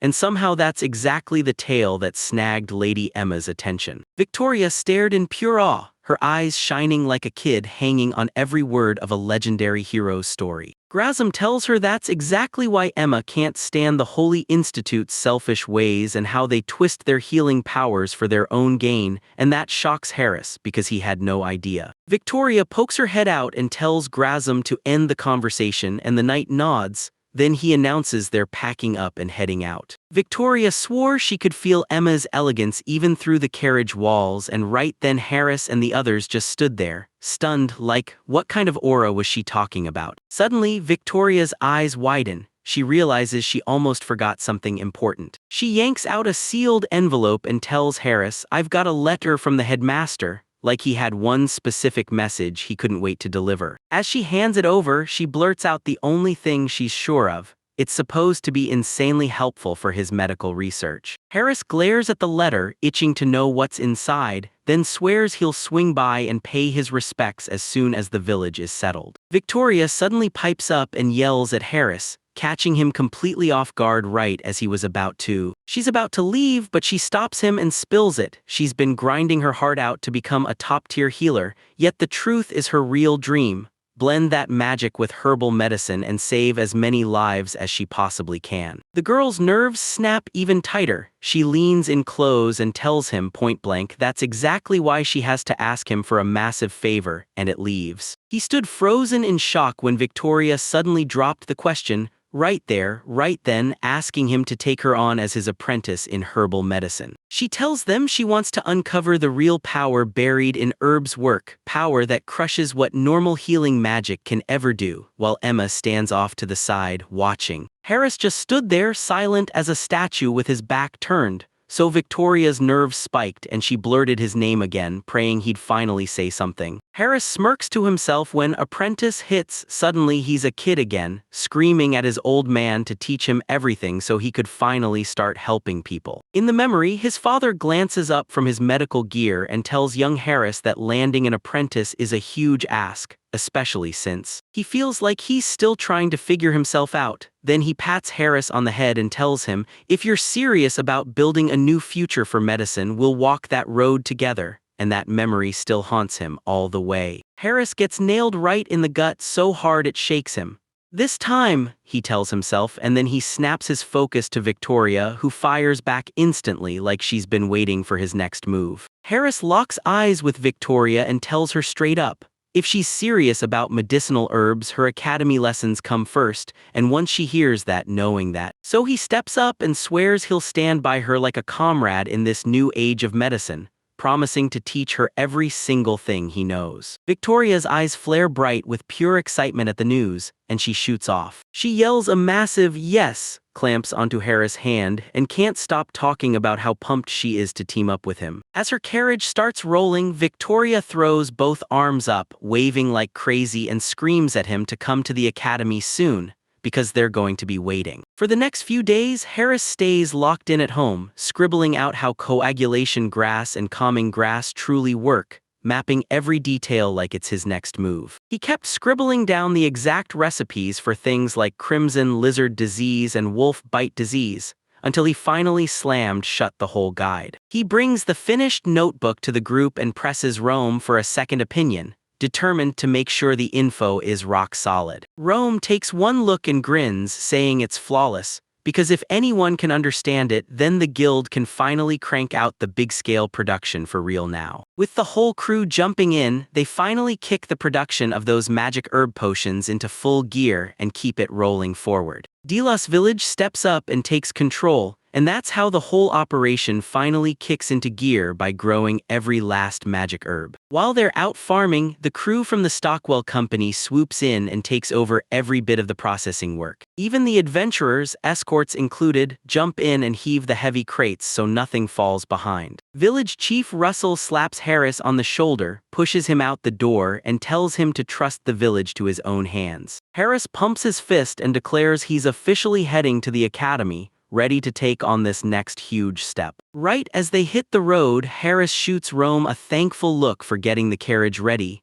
but that's just the start of everything he's got to be grateful for. And after all that, he makes a point to thank her for getting Leisha those brand new clothes. Rome shrugs it off like it was nothing, tells Leisha she looks amazing, and the sweet little girl just erupts into giggles from sheer happiness. Inside the carriage, Harris can't shake the thought, is it really safe for a heavyweight like Rome, the company rep, to be riding around with them? So Rome just grins and tells him, relax, I've got my people back in the village handling everything. Rome readjusts her brand new glasses and blurts that she can't afford to miss a single business deal, while Harris leans in, asking what's up with that look, and he leans out of the carriage window, finally spotting their stop, and they've made it. The entire crew just freezes in front of Noel Royal Academy. This place is a monster. They march through the blazing courtyard, slipping past the towering fountain as they head straight for the main entrance. Jurek whips his head around, stunned by the school's scale, so Harris leans in and asks if this academy is her first time. Victoria tells Jurek she's used to rough adventure towns and dungeon crawls, and that claim forces him to admit this fancy place is actually a sweet change of pace. Harris rallies everyone to stay razor-focused so they don't lose their way, and he even grabs Leisha's attention,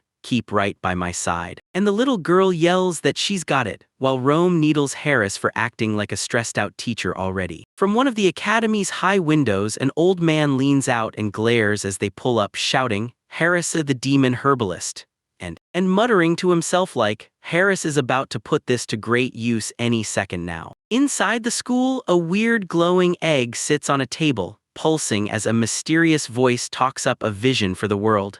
But the real nightmare is nobody knows what's about to crack open from that egg. Back outside, Victoria beams and swings her arms wide like, "Welcome." She's bursting with excitement as she practically tells them, "We've been waiting for you to finally show up." Harris thanks her for carving out the time to meet them like this, and the rest of the crew just drinks in the view as they stride across the grounds. Harris stops short. This is the first time Leisha and Jurek have ever set foot in an academy. Victoria starts bragging nonstop, claiming the place has it all, from fancy gardens that look unreal to full-on arenas where students train like pros. Leisha and Jurek stare in total awe, but Victoria cuts in, save the exploring for later. Right now, we get everyone to the headmaster's office. As they stride through those enormous hallways, Harris can't shake the feeling that this place is always swallowing him whole. No matter how many times he's been back, it still hits him like a tidal wave. Victoria stays in character, firing off the tour guide pitch that this school draws students from every corner of the kingdom,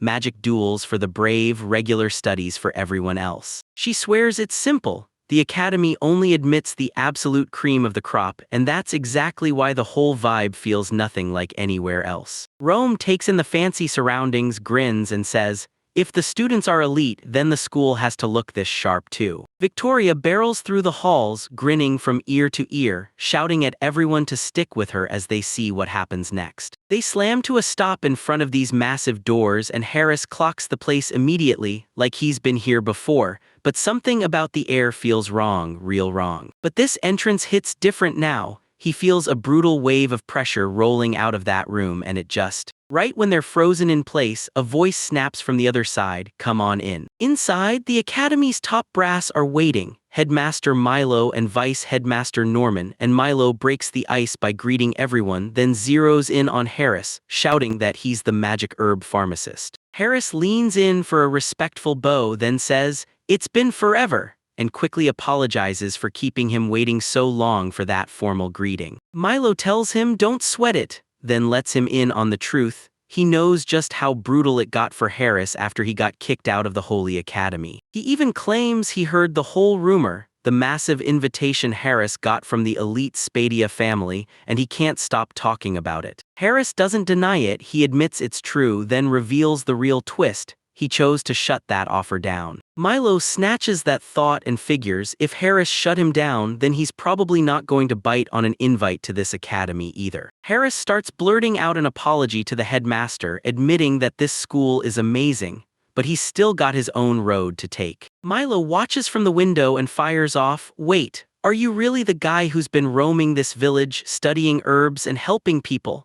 Norman snaps that it's time to get moving, and Harris just nods, confirming that yeah, that's exactly what he's been doing. Victoria interrupts him and presses, "So, did you finally read my letter?" Harris nods, sure he did, and he figures she's asking for new supplies to fuel his research. Headmaster Milo grunts under his breath for a beat, then yanks Norman over like, "Come here, pull out something special." The whole crew leans in and spots a weird, patterned egg perched in a box, and Harris freezes mid-breath, completely blindsided, staring at it like it just appeared out of nowhere. Norman tells everyone this isn't just some random egg. It's a familiar's egg, and he's sure it'll come in clutch for someone with Harris's skills. Harris stares at the egg and sparks with the thought of finally getting a new familiar. It hits him hard. Leisha comes to mind, born from a magical herb, and ever since she's been backing him up with her powers and her kindness. He realizes that if this new partner can back him up the same way she does, then getting them around would be pure, incredible luck. Norman spots the egg like it's one breath away from cracking open, but the contract paperwork is going to drag, so he orders Harris to dash over and scope out the academy while they wait. Harris says it's been ages since they were at the academy, and you can practically feel the crowd buzzing with excitement to see the place again. The crew strides through the doors and into the main hall. Then Harris freezes dead in his tracks the moment he spots that massive crowd waiting for them. Students start flooding in on them like a wave, swarming Harris for herb lessons, crowding around Rome to talk shop, and practically begging Jurek for a spar, while even some girls tug at Leisha's sleeves, begging her to join their tea party because she's just too cute. Harris gets totally blindsided by the noise while Victoria just stands there freaking out. Why is this school suddenly going insane? Until she finally remembers she told everyone back at her parents' house how Harris saved the day. Turns out that single story made him a local celebrity, and that's where Victoria feels crushed by guilt for blowing things up, then rushes to apologize, while Harris just shrugs and laughs it off because at this point there's no way out. Rome swears he's genuinely happy to talk because these students could be his future customers, while Jurek and Leisha are itching to spar, then kick back and hang out. Harris nods and grins, telling the students he'd love to show them a few tricks with magic herbs, right as Victoria burst in and yelled that her classes were over for the day. No way she was missing out on the action. The whole crew gets hyped and decides to turn the entire day into one massive joint training session for everyone. The group wastes zero time. Harris drops to his knees in the grass and shows the students exactly how to handle rare magic herbs. Nearby, Jurek rockets into a wild flip over a student mid-spar, while Leisha sprawls back and casually dominates a tea party. One student stared at Rome with pure respect, bowed in thanks, and promised to grow his family's shop until they could trade with him. Rome grins and tells the kid he can't wait. Then he leans in, urging him to keep pushing, and that's when the girl sparring with Jurek finally stops, gasping for air, and admits she can't even get close to landing a single hit. Jurek shakes her hand, praises how razor-sharp her swordplay is, then warns she'll need smarter tactics to take down opponents who move faster. At the tea table, the students pour out their thanks to Leisha for such a laid-back, cozy time,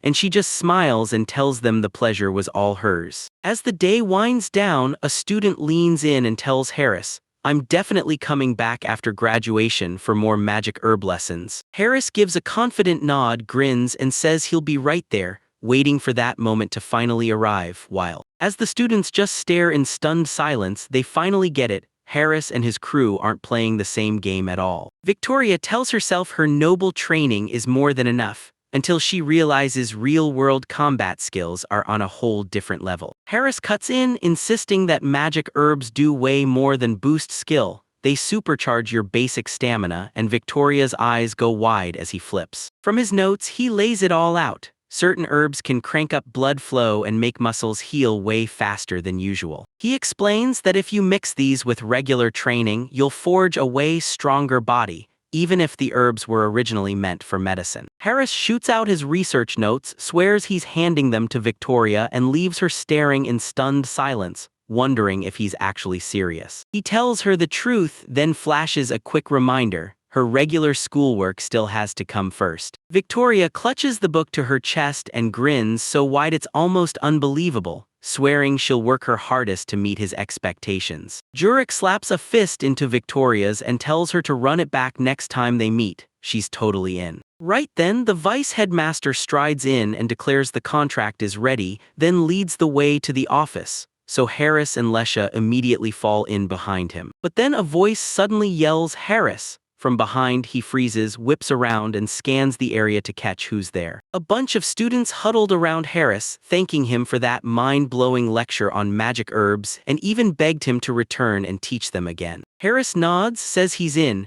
and vows he'll make everyone fully grasp just how deadly powerful magic plants really are. As the kids rush off, the vice headmaster just watches them disappear, and whispers that a dedicated botany department might finally become real sooner than anyone thinks. The headmaster spots just how much the students soaked up today, and Norman shoots a grateful thanks to Harris for delivering a seriously productive session. Milo can't stop smiling as he says it's awesome seeing everyone this hyped.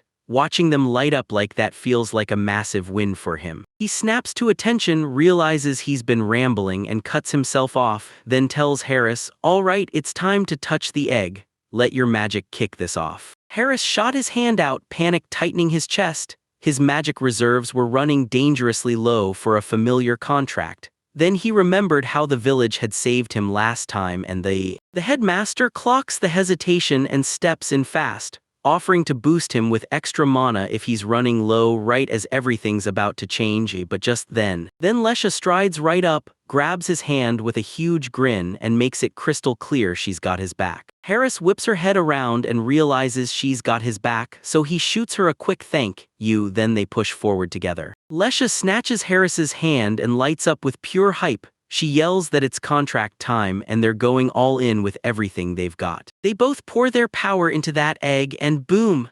A blinding burst of light erupts, flooding the whole room as the magic finally locks in. Macdi and the others lean in as the egg begins to split. Then she blurts out that the shell is finally cracking. And the light blasts even brighter as the egg finally begins to crack open, hatching in plain sight right in front of them. As the glow fades, Harris snaps his eyes into the light, shielding them fast, because right now is exactly when everything they've been chasing finally shows up. Seeing a tiny, round owl-like chick just sits there, and everyone can't help wondering, wait, is this little bird really meant to be their new familiar? The whole crew huddles around the little guy perched on his cushion, while Victoria and Jurek scramble to wrap their heads around the fact that this tiny bird is really a magical familiar. Milo steps in, flashes a grin, and says the birth went flawlessly, then adds, super confident, that it's because Harris and Leisha team up so well. Harris flashes back on how their combined power made it all click,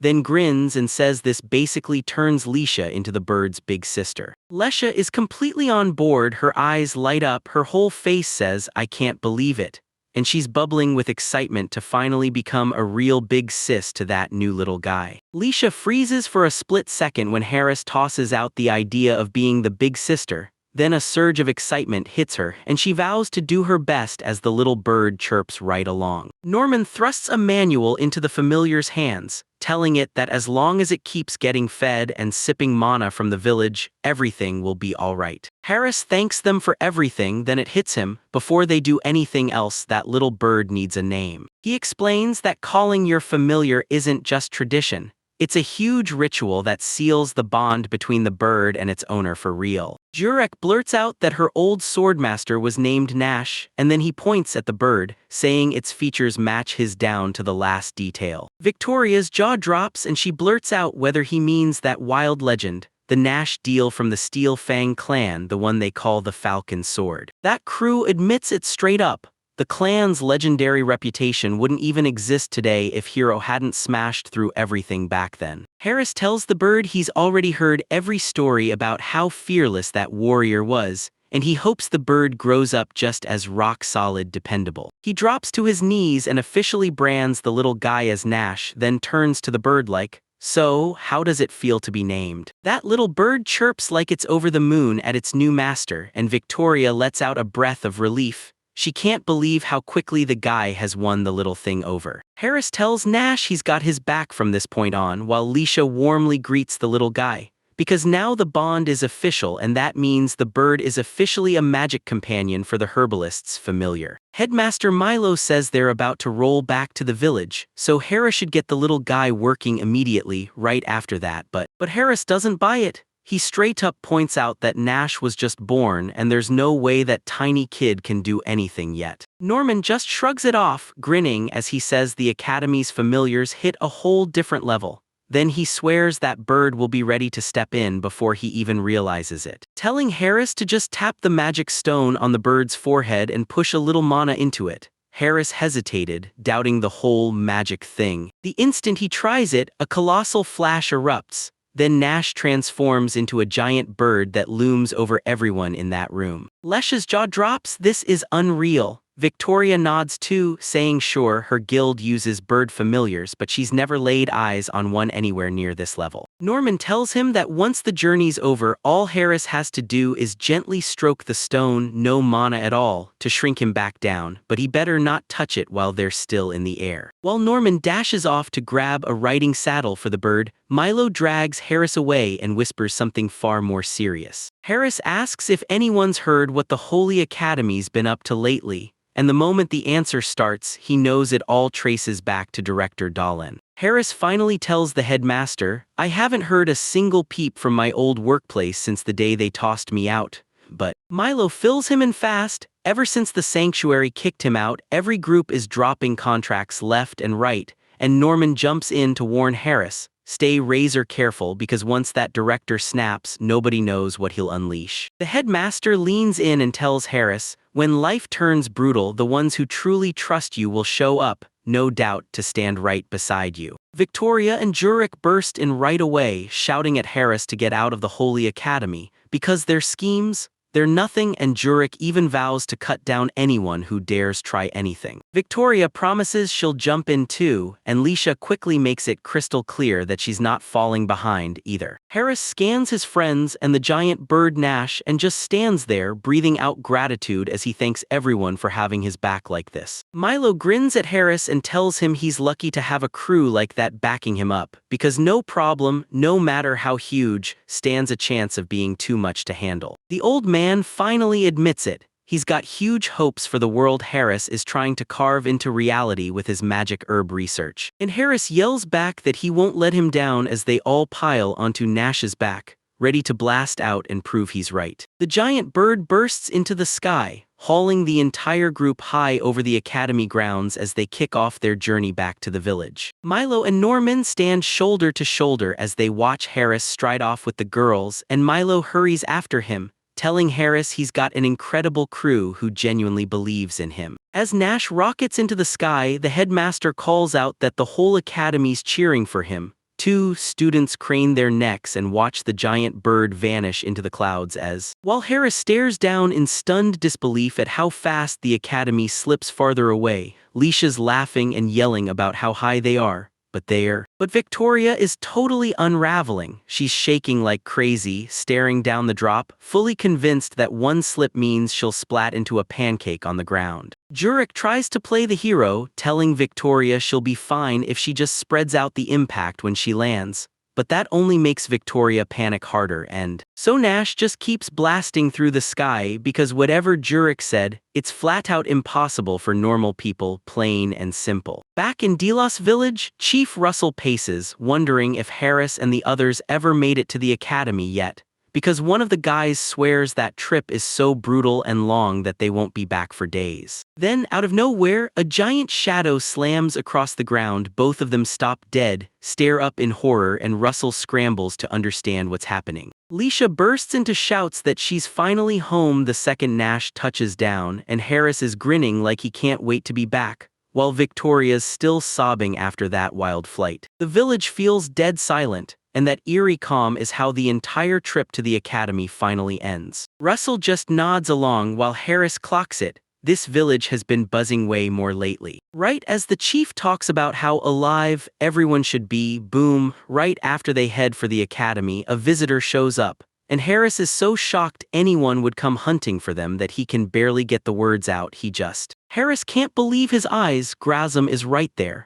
Grazum smiles and says it's been a few days, but Harris barely listens. He's staring at the stranger and fires back, "What's brought you here, and who is that guy?" And the younger guy throws out his name, Victor, and says he's with the Royal Knights of Noel, and Harris just can't wrap his head around it, thinking, why is someone that high-ranking out here? Victor tells you he just got news from Grazum. He already knows everything about how Harris signed a contract to take over home medical visits for the Spadia family.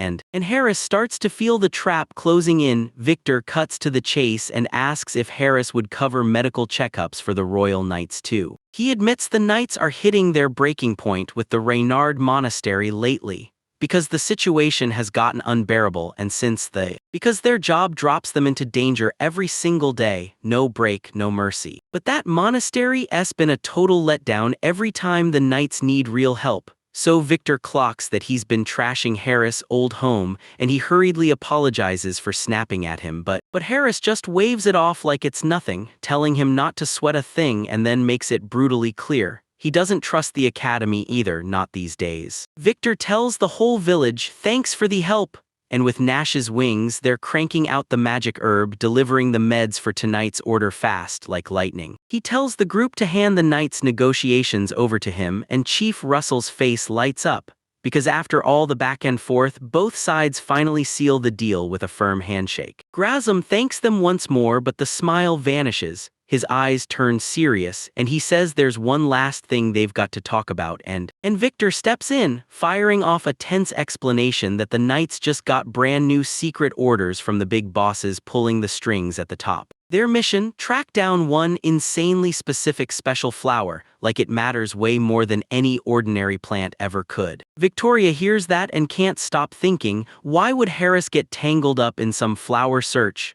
Then suddenly everything clicks into place. Victor leans in and tells Harris he's got a sharp eye for answers, then confirms their suspicions. This flower isn't just any bloom, it's a rare magical herb. The second Harris hears magic herb, his attention snaps in like a magnet, because if that's true, his field of study could be the missing piece and he's not about to waste the chance, so Victor shoots out an apology because right now the Knights still can't pin down most of the details, everything's blurry, but it gets even crazier when he drops the bomb. The Holy Institute is hunting that same flower too, and Harris can't believe his old workplace is already in the mix. Harris stares back on his days at the Holy Temple, convinced they only threw him out because his herbal medicine threatened their healing magic business. But Headmaster Milo had already warned him, be insanely careful, and deep down, the old man could feel the temple cooking up something shady behind the scenes. As the rest of the group crowds in, all worried and tense, Harris can't shut his mind down. What if this demon grass is tied to the sanctuary he's been hunting? Now he can't stop wondering what the heck this mysterious flower is really up to. The whole crew books it on a fast flight straight over the snowy peaks of the Woodbury Fief, a super remote corner of the Noel Kingdom where Victor points out the wild thing: what should have taken days on foot was done in just one flight. Harris ruffled Nash's head, grinning as he told the big owl, "You did great," thanking him for the ride. When they finally reach Lake Jiajzu, Lisha lights up. She practically blurts for everyone to gawk at the stunning, shimmering water. And Jurek points out that they've landed at Dawnmoon Lake, one of the kingdom's 3 greatest mysteries, and the crystal-clear water and towering forests make it look like a dream you'd swear was real. Harris took it all in, and the moment he did, he knew this wild, chaotic place had to be exactly where they'd uncover that rare magic plant, the demon grass flower. Harris can't stop thinking about how they trekked all the way into these mountains, just because the kingdom's knights begged them to track down that rare demon grass flower. And while everyone gets ready, plot twist, Rome's hanging back for a little longer to prep all the supplies before he finally catches up with the crew later. The crew rolled up to the Woodbury estate on the very edge of the Noel Kingdom, and the gate guards spotted Victor, then waved them right through. As they stride through those fancy halls, Harris can't shake the truth that Lord Zeichel, the one running this place, is actually the Spadia family's head's brother-in-law. Because Zeichel is the Duke's close kin, Harris knows he has to act spotless, so nothing goes wrong, which is how things explode next. And that's when Victor finally cracks. He's been loathing these stuffy formal events forever. Harris just erupts in laughter and swears he feels the very same way. Victor tells him, just breathe and stay chill, nobody's actually going to try to eat you, got it? Jurek clinks her dagger as if it's a toy, grinning that anyone who messes with her is getting turned into fish fillets, while Harris can only pray she keeps the peace. Just like that, Lord Sackle Woodbury finally barrels in with a huge grin, apologizing up and down for keeping everyone waiting for so long. Victor tells him it's nothing at all. Then he thanks the Lord for actually making time to meet with their group today. Lord Sackle fires a sharp look at Harris and demands to know if he's the weed pharmacist everyone's been whispering about lately. And Harris gives a crisp, respectful bow and introduces himself the right way, magic herb pharmacist, while Jurek and Victoria stand watching nearby. Sackle laughs it off, then grins and admits he's amazed Harris had the nerve to leave the Reynard sanctuary and join forces with the Stockwells and the Spadia family. Harris shrugs it off and insists he's only pulled all this off thanks to the way everyone around him has been treating him lately. The Lord even notes that Harris has a rock-solid connection to the Royal Knights, and Victor's stomach drops like he senses trouble. As everyone files into the sitting area, Sackle can't stop chuckling, like he just stumbled on something absolutely mind-blowing. And in his head, he's already sizing this kid up like a jackpot, dreaming about how he's absolutely going to get his hands on that action. He tries to play it cool, warning Harris that too much success can land a guy in hot water, then Victor barrels in and cuts him off right away. Just then, an older knight in heavy armor strides into the room, blurting an apology for cutting into their talk as he locks eyes with Harris and flat-out demands he teach that kid a lesson for being so damn disrespectful. Sackle just laughs it off and brushes it away like it's nothing. Then he pivots the whole conversation and fires a question at Harris. "So it's true, you're out here to survey the plants in the Great Widmark Forest," and Harris nodded to confirm it. High command of the Night Order truly issued him a direct order to do exactly that. The Lord pauses for just a beat, then makes up his mind. All right, it's official. He grants Harris permission to storm into the woods. He yanks out a round, patterned transit pass and shoves it into Harris's hands, telling him, "Just flash this to the guards and you'll get through." Harris snatches the pass, shoots him a quick thank you, and swings into gear to head out with the rest of his crew as, right when they're about to head out, Sackle slams on the brakes, pulling him back and admitting there's one last question he's been itching to ask. He confronts Harris, asking why he ever dared to stand up to Director Dolence, because if he'd kept his head down at the academy, he could have lived the easy, comfy life. Harris glances aside for a split second, then grudgingly admits Sackle's right, life really can look effortless. But he meets the Lord's gaze head-on and tells him that a prophet like that can only exist because they wrap themselves in patience, like it's armor and shields. He lays it out: this whole world runs on one brutal thing. People get crushed when they can't afford help and others give up everything just to keep breathing. Harris plants his feet and lets his mind race over everyone he saved, because their smiles hit harder for him than any title this world could ever hand out. Sackle just bursts out laughing and tells Harris, "For someone in your shoes, you've got some seriously noble dreams." As the group lines up to leave, the Lord stares them down and quietly admits he's praying the day never shows up when Harris will regret the choice he made. He blurts out one final warning: those magical beasts in the forest are absolute monsters, so stay sharp, stay alert. And the whole crew finally storms through the massive front gates of the estate. But the talk about Sackle is nowhere near finished because the stern knight snaps his gaze back, fuming that people shouldn't be allowed to mock others without limits. Grasm snaps at him to cut it out and watch his mouth, because they're still standing on Woodbury land. The knight won't drop it. He keeps pressing Grasm, demanding if he really didn't see that guy's face, like he was absolutely cooking up some dark scheme. Jurek chimes in and says even with how the Lord moved, he never slipped up once, because his guard stayed razor-sharp the whole time. She reasons that since he's Spadia bloodline, enemies are probably hunting him every single day, so he's gotta stay on guard, no excuses. Harris spills that his biggest fear is the Holy Order, especially if they're hunting that demon, Grass Flower. Grasm nods and says Director Dolence wouldn't just walk off. Because the Reynard Holy Order is the kingdom's only real medical stop, they've got serious sway over every noble and knight. Grasm admits right out loud that a knight in him wants to believe the order's not just being grabbed for personal profit,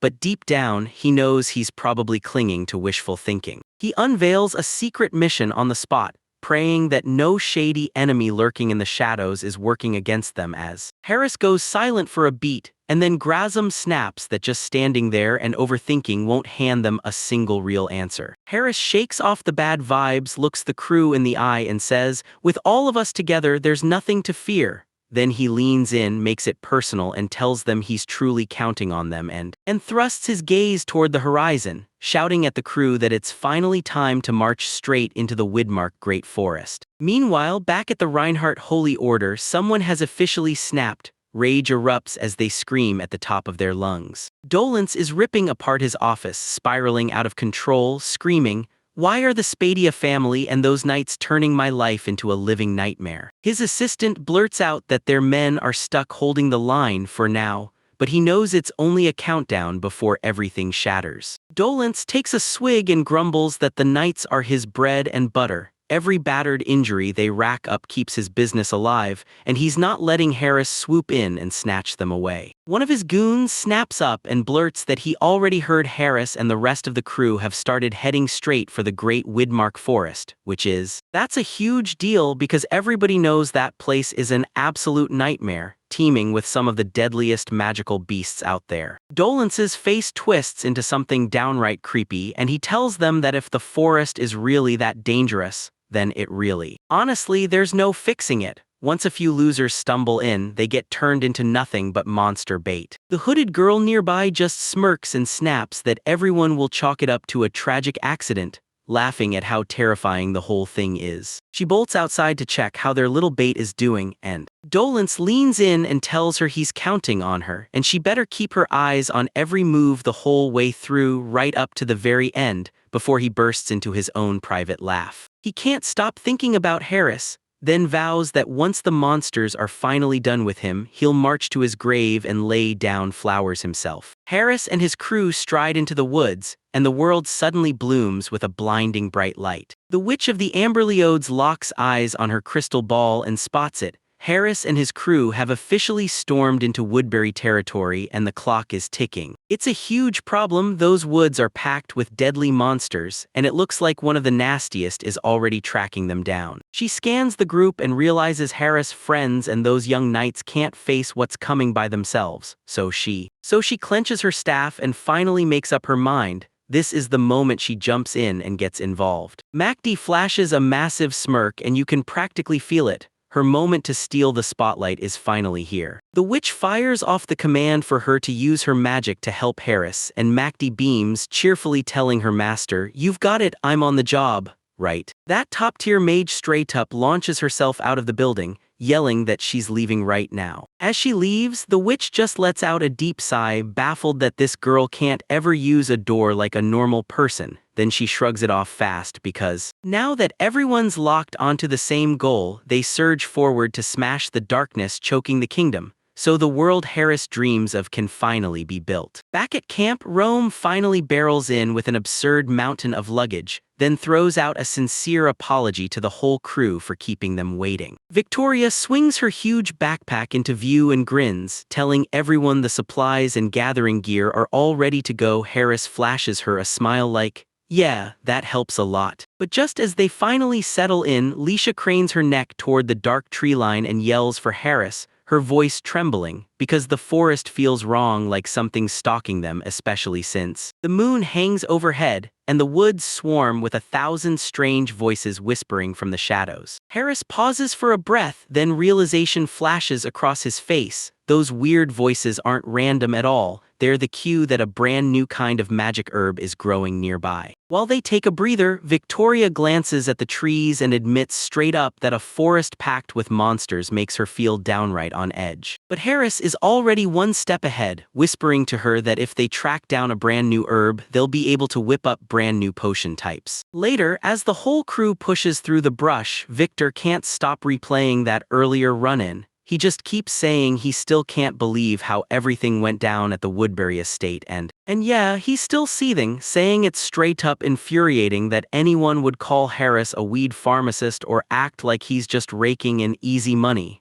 because that's pure disrespect. As they stride along, Victoria cuts in and points out the truth. Lord Zeichel doesn't exactly have a warm reputation with the people. Rome adds that having Lord Arnold as a brother-in-law has kept the worst corruption from ever surfacing, but the guild still stays on razor-sharp alert, ready for any shady plot that might be brewing behind closed doors. Jurek finally realizes why they've got to stay razor alert and ready to bolt at any second, because the whole situation is about. The monsters lurking in the dark aren't just staring anymore. They've surged forward, teeth bared, ready to strike. Jurek rockets into the crowd with her daggers blazing, while Grazum hacks a path through with his sword, then right after. When the dust finally clears, Harris takes one look at the wrecked beasts and admits it. He's just relieved the crew is here to deal with how packed this forest is. Victor puts on a tough act and tells Harris to back off because he's got it, and this whole fight's a cakewalk. But Grazum slams him down on the spot, warns him to keep his guard up,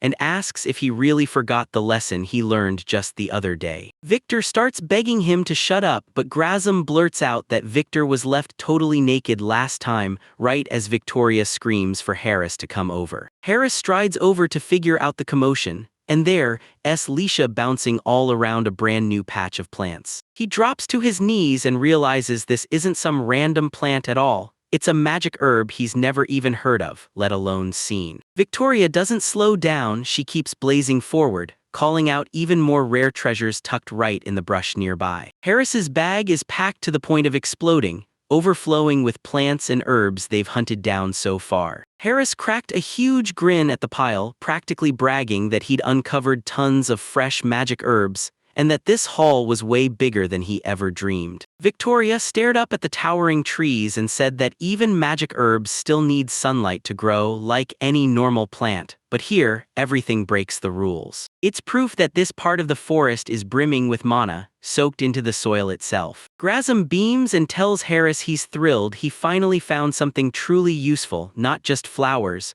while Harris nods and they keep charging forward. Harris adds, "I just hope we can track down those magic grass flowers just as easily as we found these other herbs." And Victoria froze for a breath, racking her brain for the exact name of the flower he was hunting. She starts to piece it together. Why would that sacred temple, the same one that tried to wipe out demonic herbs, be hunting these flowers too? What nasty scheme are they cooking up? Then Harris cuts in and says maybe that old boss is finally changing. He's ditched his cruelty and actually found a little kindness in his heart. The whole crew just freezes there, totally baffled, until Victoria swoops in and waves it off, telling them she was just messing with them. Jurek's face turns grim as she tells you straight up, the corruption they're fighting won't be something you can just fix with a simple snap of the fingers. And Grasm nods along and Harris cuts in, "Let's keep rolling, keep exploring for now." Victoria grins and says she's thrilled to stick with the crew as they push deeper into it. Suddenly, Harris slams on the brakes and snaps, "Is that the smell of magic weeds again?" But Leisha shakes her head fast no. She tilts her head up into the dense canopy, fear written all over her face, and blurts out that something feels horribly wrong about this place. Right as she's trying to figure out where that awful feeling is coming from, those creepy dark roots at her feet suddenly twitch like they're alive. Victoria spots something barreling toward them and shrieks, "Look out!" as a massive creature crashes down right in their midst. Grasm and Jurek carve into the wooden monster, rending it to splinters midair. Grasm looms over the scattered pieces and suddenly realizes it's some kind of treat, while Jurek's face twists, because why would a monster like that even show up in this forest? The guys start pushing forward, but Jurek slams his hand up and yells, "Wait just 1 second," because she takes one look around and immediately knows, treats don't belong here, and that can only mean something's seriously wrong. Jurek snaps that if that really is a treat, Victoria has to ask why it's even a problem, because they're in the middle of a forest. Jurek leans in and spills the truth, treats aren't harmless at all. They're monsters that crawl out only when the miasma gets brutally thick. Grasm starts breaking down what it really means for them, and Victoria cuts in, asking what he's saying, word for word. Out of nowhere, something slams into him and batters the grass, yanking a sharp, painful grunt from his mouth as it clicks that the attacker is. He's a wraith, and then 3 hooded skeletal spirits rip through thin air and appear out of nowhere. Grasm hits the ground and drops to one knee from the blow, while Harris bolts over to check him, and the girls instantly yank out their weapons as Jurek rockets forward, slamming into the action to intercept the spirits before they can strike the group again. Grasm grinds his teeth and snaps that, same as the treants, these specters don't belong anywhere near this part of the woods. Victoria stares at them keep popping up one after another and dread hits. What if these monsters are being summoned by someone and the whole disaster is about to spill? The party gets hemmed in on all sides as the undead spirits swarm from every direction, closing in back to back. Jurek keeps her daggers up and snaps that sure, these ghost attacks are easy to spot, but they never get the job done. Grasm clenches his teeth and admits they're missing the one final blow, and when inspectors usually lock down their usual spots, they always bring along mages or clerics for magic and purification. Jurek snaps her head back, realizing they're in deep trouble without that kind of backup, so Harris just locks eyes on the spirits, muttering purification and magic like a spell, hoping, begging that someone with those exact skills was standing right there in that moment. A bright, cheerful voice calls out asking, "Were you trying to reach me?" while the entire group is still trapped inside that eerie ring of hooded skeletons. One of the wraiths gets ripped apart by a brutal surge of energy, and that sudden burst of light explodes across the area, leaving the whole party reeling in shock. And Harris snaps his head over. There's Macdi right in front of him, staff in hand, and he knows her instantly, but she isn't just here to wait, because she throws up a pose like a warning, flashing this giant grin like, "I'm not done yet," and then she's going in. She tells them, "After my first fire spell, I'm gonna whip out a few more moves just as a real greeting," and then she cranks up to full power. He hurls an ice storm frost spell, then slashes with a razor-sharp wind blade. Each hit tears through the skeletons one after another, and then she seals the deal with a brutal earth hammer spell, slamming down so hard it flattens every last monster that's still standing. The dust from that explosion slowly drifts down, but nobody moves. Harris and the others are locked in place, stunned stiff by the sheer power they just witnessed. Macdi hits a dramatic pose and declares she's the stunning wizard who arrived just in time to save Harris,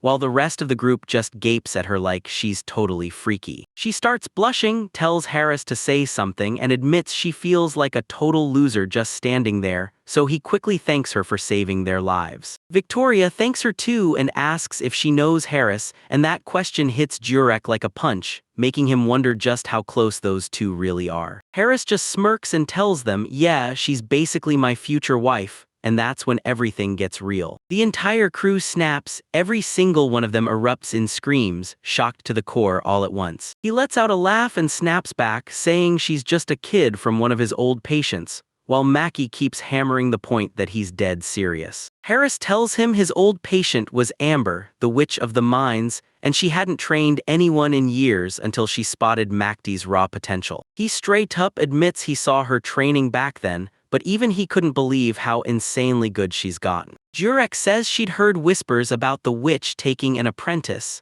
but she never in a million years thought it would be the girl right in front of her. The knights are on edge, and Victor bluntly points out that even the royal guard can't let the witch out of strict watch. Victoria looks totally shaken as she blurts out that this woman can't stop. When boredom hits, she redraws the world maps from scratch. Macdi can only chuckle nervously at her master's infamous reputation, because yeah, it's all true and she can't even find a defense. Harris stared at the student and demanded to know what a big-shot witch was doing out this far, and Macdi just giggled, until she said her master warned her that Harris was out in the forest. She glances at the monsters and tells them the local beasts wouldn't stand a chance, because they can handle that stuff any day. But when she yanks her hat down, she snaps that the group needs to brace, because the truly dangerous one has finally started closing in. Mac slams the brakes, scans the room, and fires off a question. "Did you feel it? We're being watched right now." Up in the trees, a mysterious cat-eared girl flicks her tongue and admits, straight up, that Macdi is just as razor-sharp as she remembered. The girl tilts her chin down with a sly smirk and goes, "No way, I never in a million years thought Macdi would be the one who'd show up." While the rest of the crew scrambles to track where those eyes are coming from, Macdi shoots back at the trees, basically taunting the hidden girl and telling her, "You're not invisible, not even close." Macdi whips her hand toward the trees and screams that she's spotted the watcher. Then she fires off a blast it hits the ground hard while she and Harris refuse to budge, bracing through a storm of flying debris. Perched high on a branch, a shadowy figure just smirks at the attempt to flush her out. It's a cat-eared girl grinning like she just won, admitting she figured she never could fool Macdi after all. Victoria asks if they know each other, and Macdi snaps back that she's the troublemaker, then says he warned everyone about a girl named Shamanina. Macdi goes on the attack, calling Shamanina a criminal who wields forbidden summoning magic, and it all comes down to this. Victoria and the knight finally snap the truth into place. Every monster they'd just battled was spawned by her own hand. Macdi glances away for a heartbeat and admits this whole disaster is basically a family scandal, but she snaps her staff back toward Shamanina, charging her with only showing up to settle an old score. Shamanina shrugs it off with a smug smirk, saying it's all good because she already tracked down the flower she was hunting. Harris snaps his head up at Shaman in Na, and it hits him hard. She might actually have the rare demon grass flower. But Shamanina casually lifts it up to prove it, saying the plants were exactly where the notebook promised,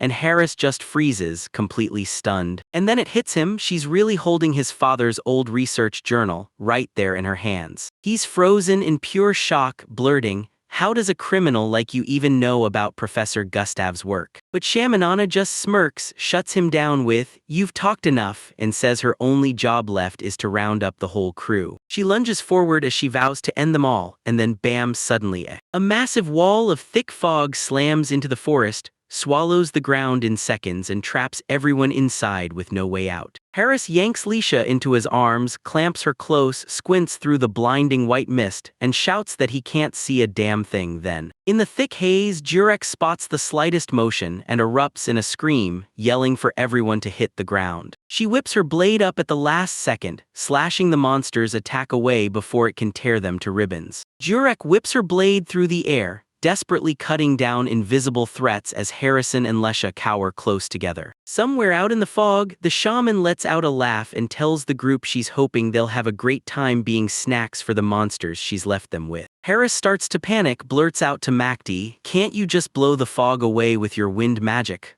But Macdi flashes her hand as the magic sputters out, and she tells him the mist isn't random at all. It's packed with a spell that shreds mana to pieces. She demonstrates it by casting a spell, then it vanishes the instant it slips from her hand. She can't just wipe the whole area clean with a blast, and then she realizes she's stuck in the worst spot imaginable. Out of the white, a monster with glowing eyes rockets forward, and Jurek screams that the beasts somehow zeroed in on them. Victoria keeps staring at the fight, wondering just how those monsters can somehow spot her way through the fog. But Macdi suddenly clocks it, every beast is way too perfectly aimed, like they're all zeroing in on one lone person in the group. Jurek snaps to attention and yells at Harris to pull every last thing he's hiding in his pocket out right now. Jurek whips his gaze to Harris and demands whether that thing in his pocket is some kind of pass, and Macdi snatches the round charm and blurts out, "I knew it, you were hiding something like this." Harris fights to stay upright in the madness, blurting, "What the hell is happening?"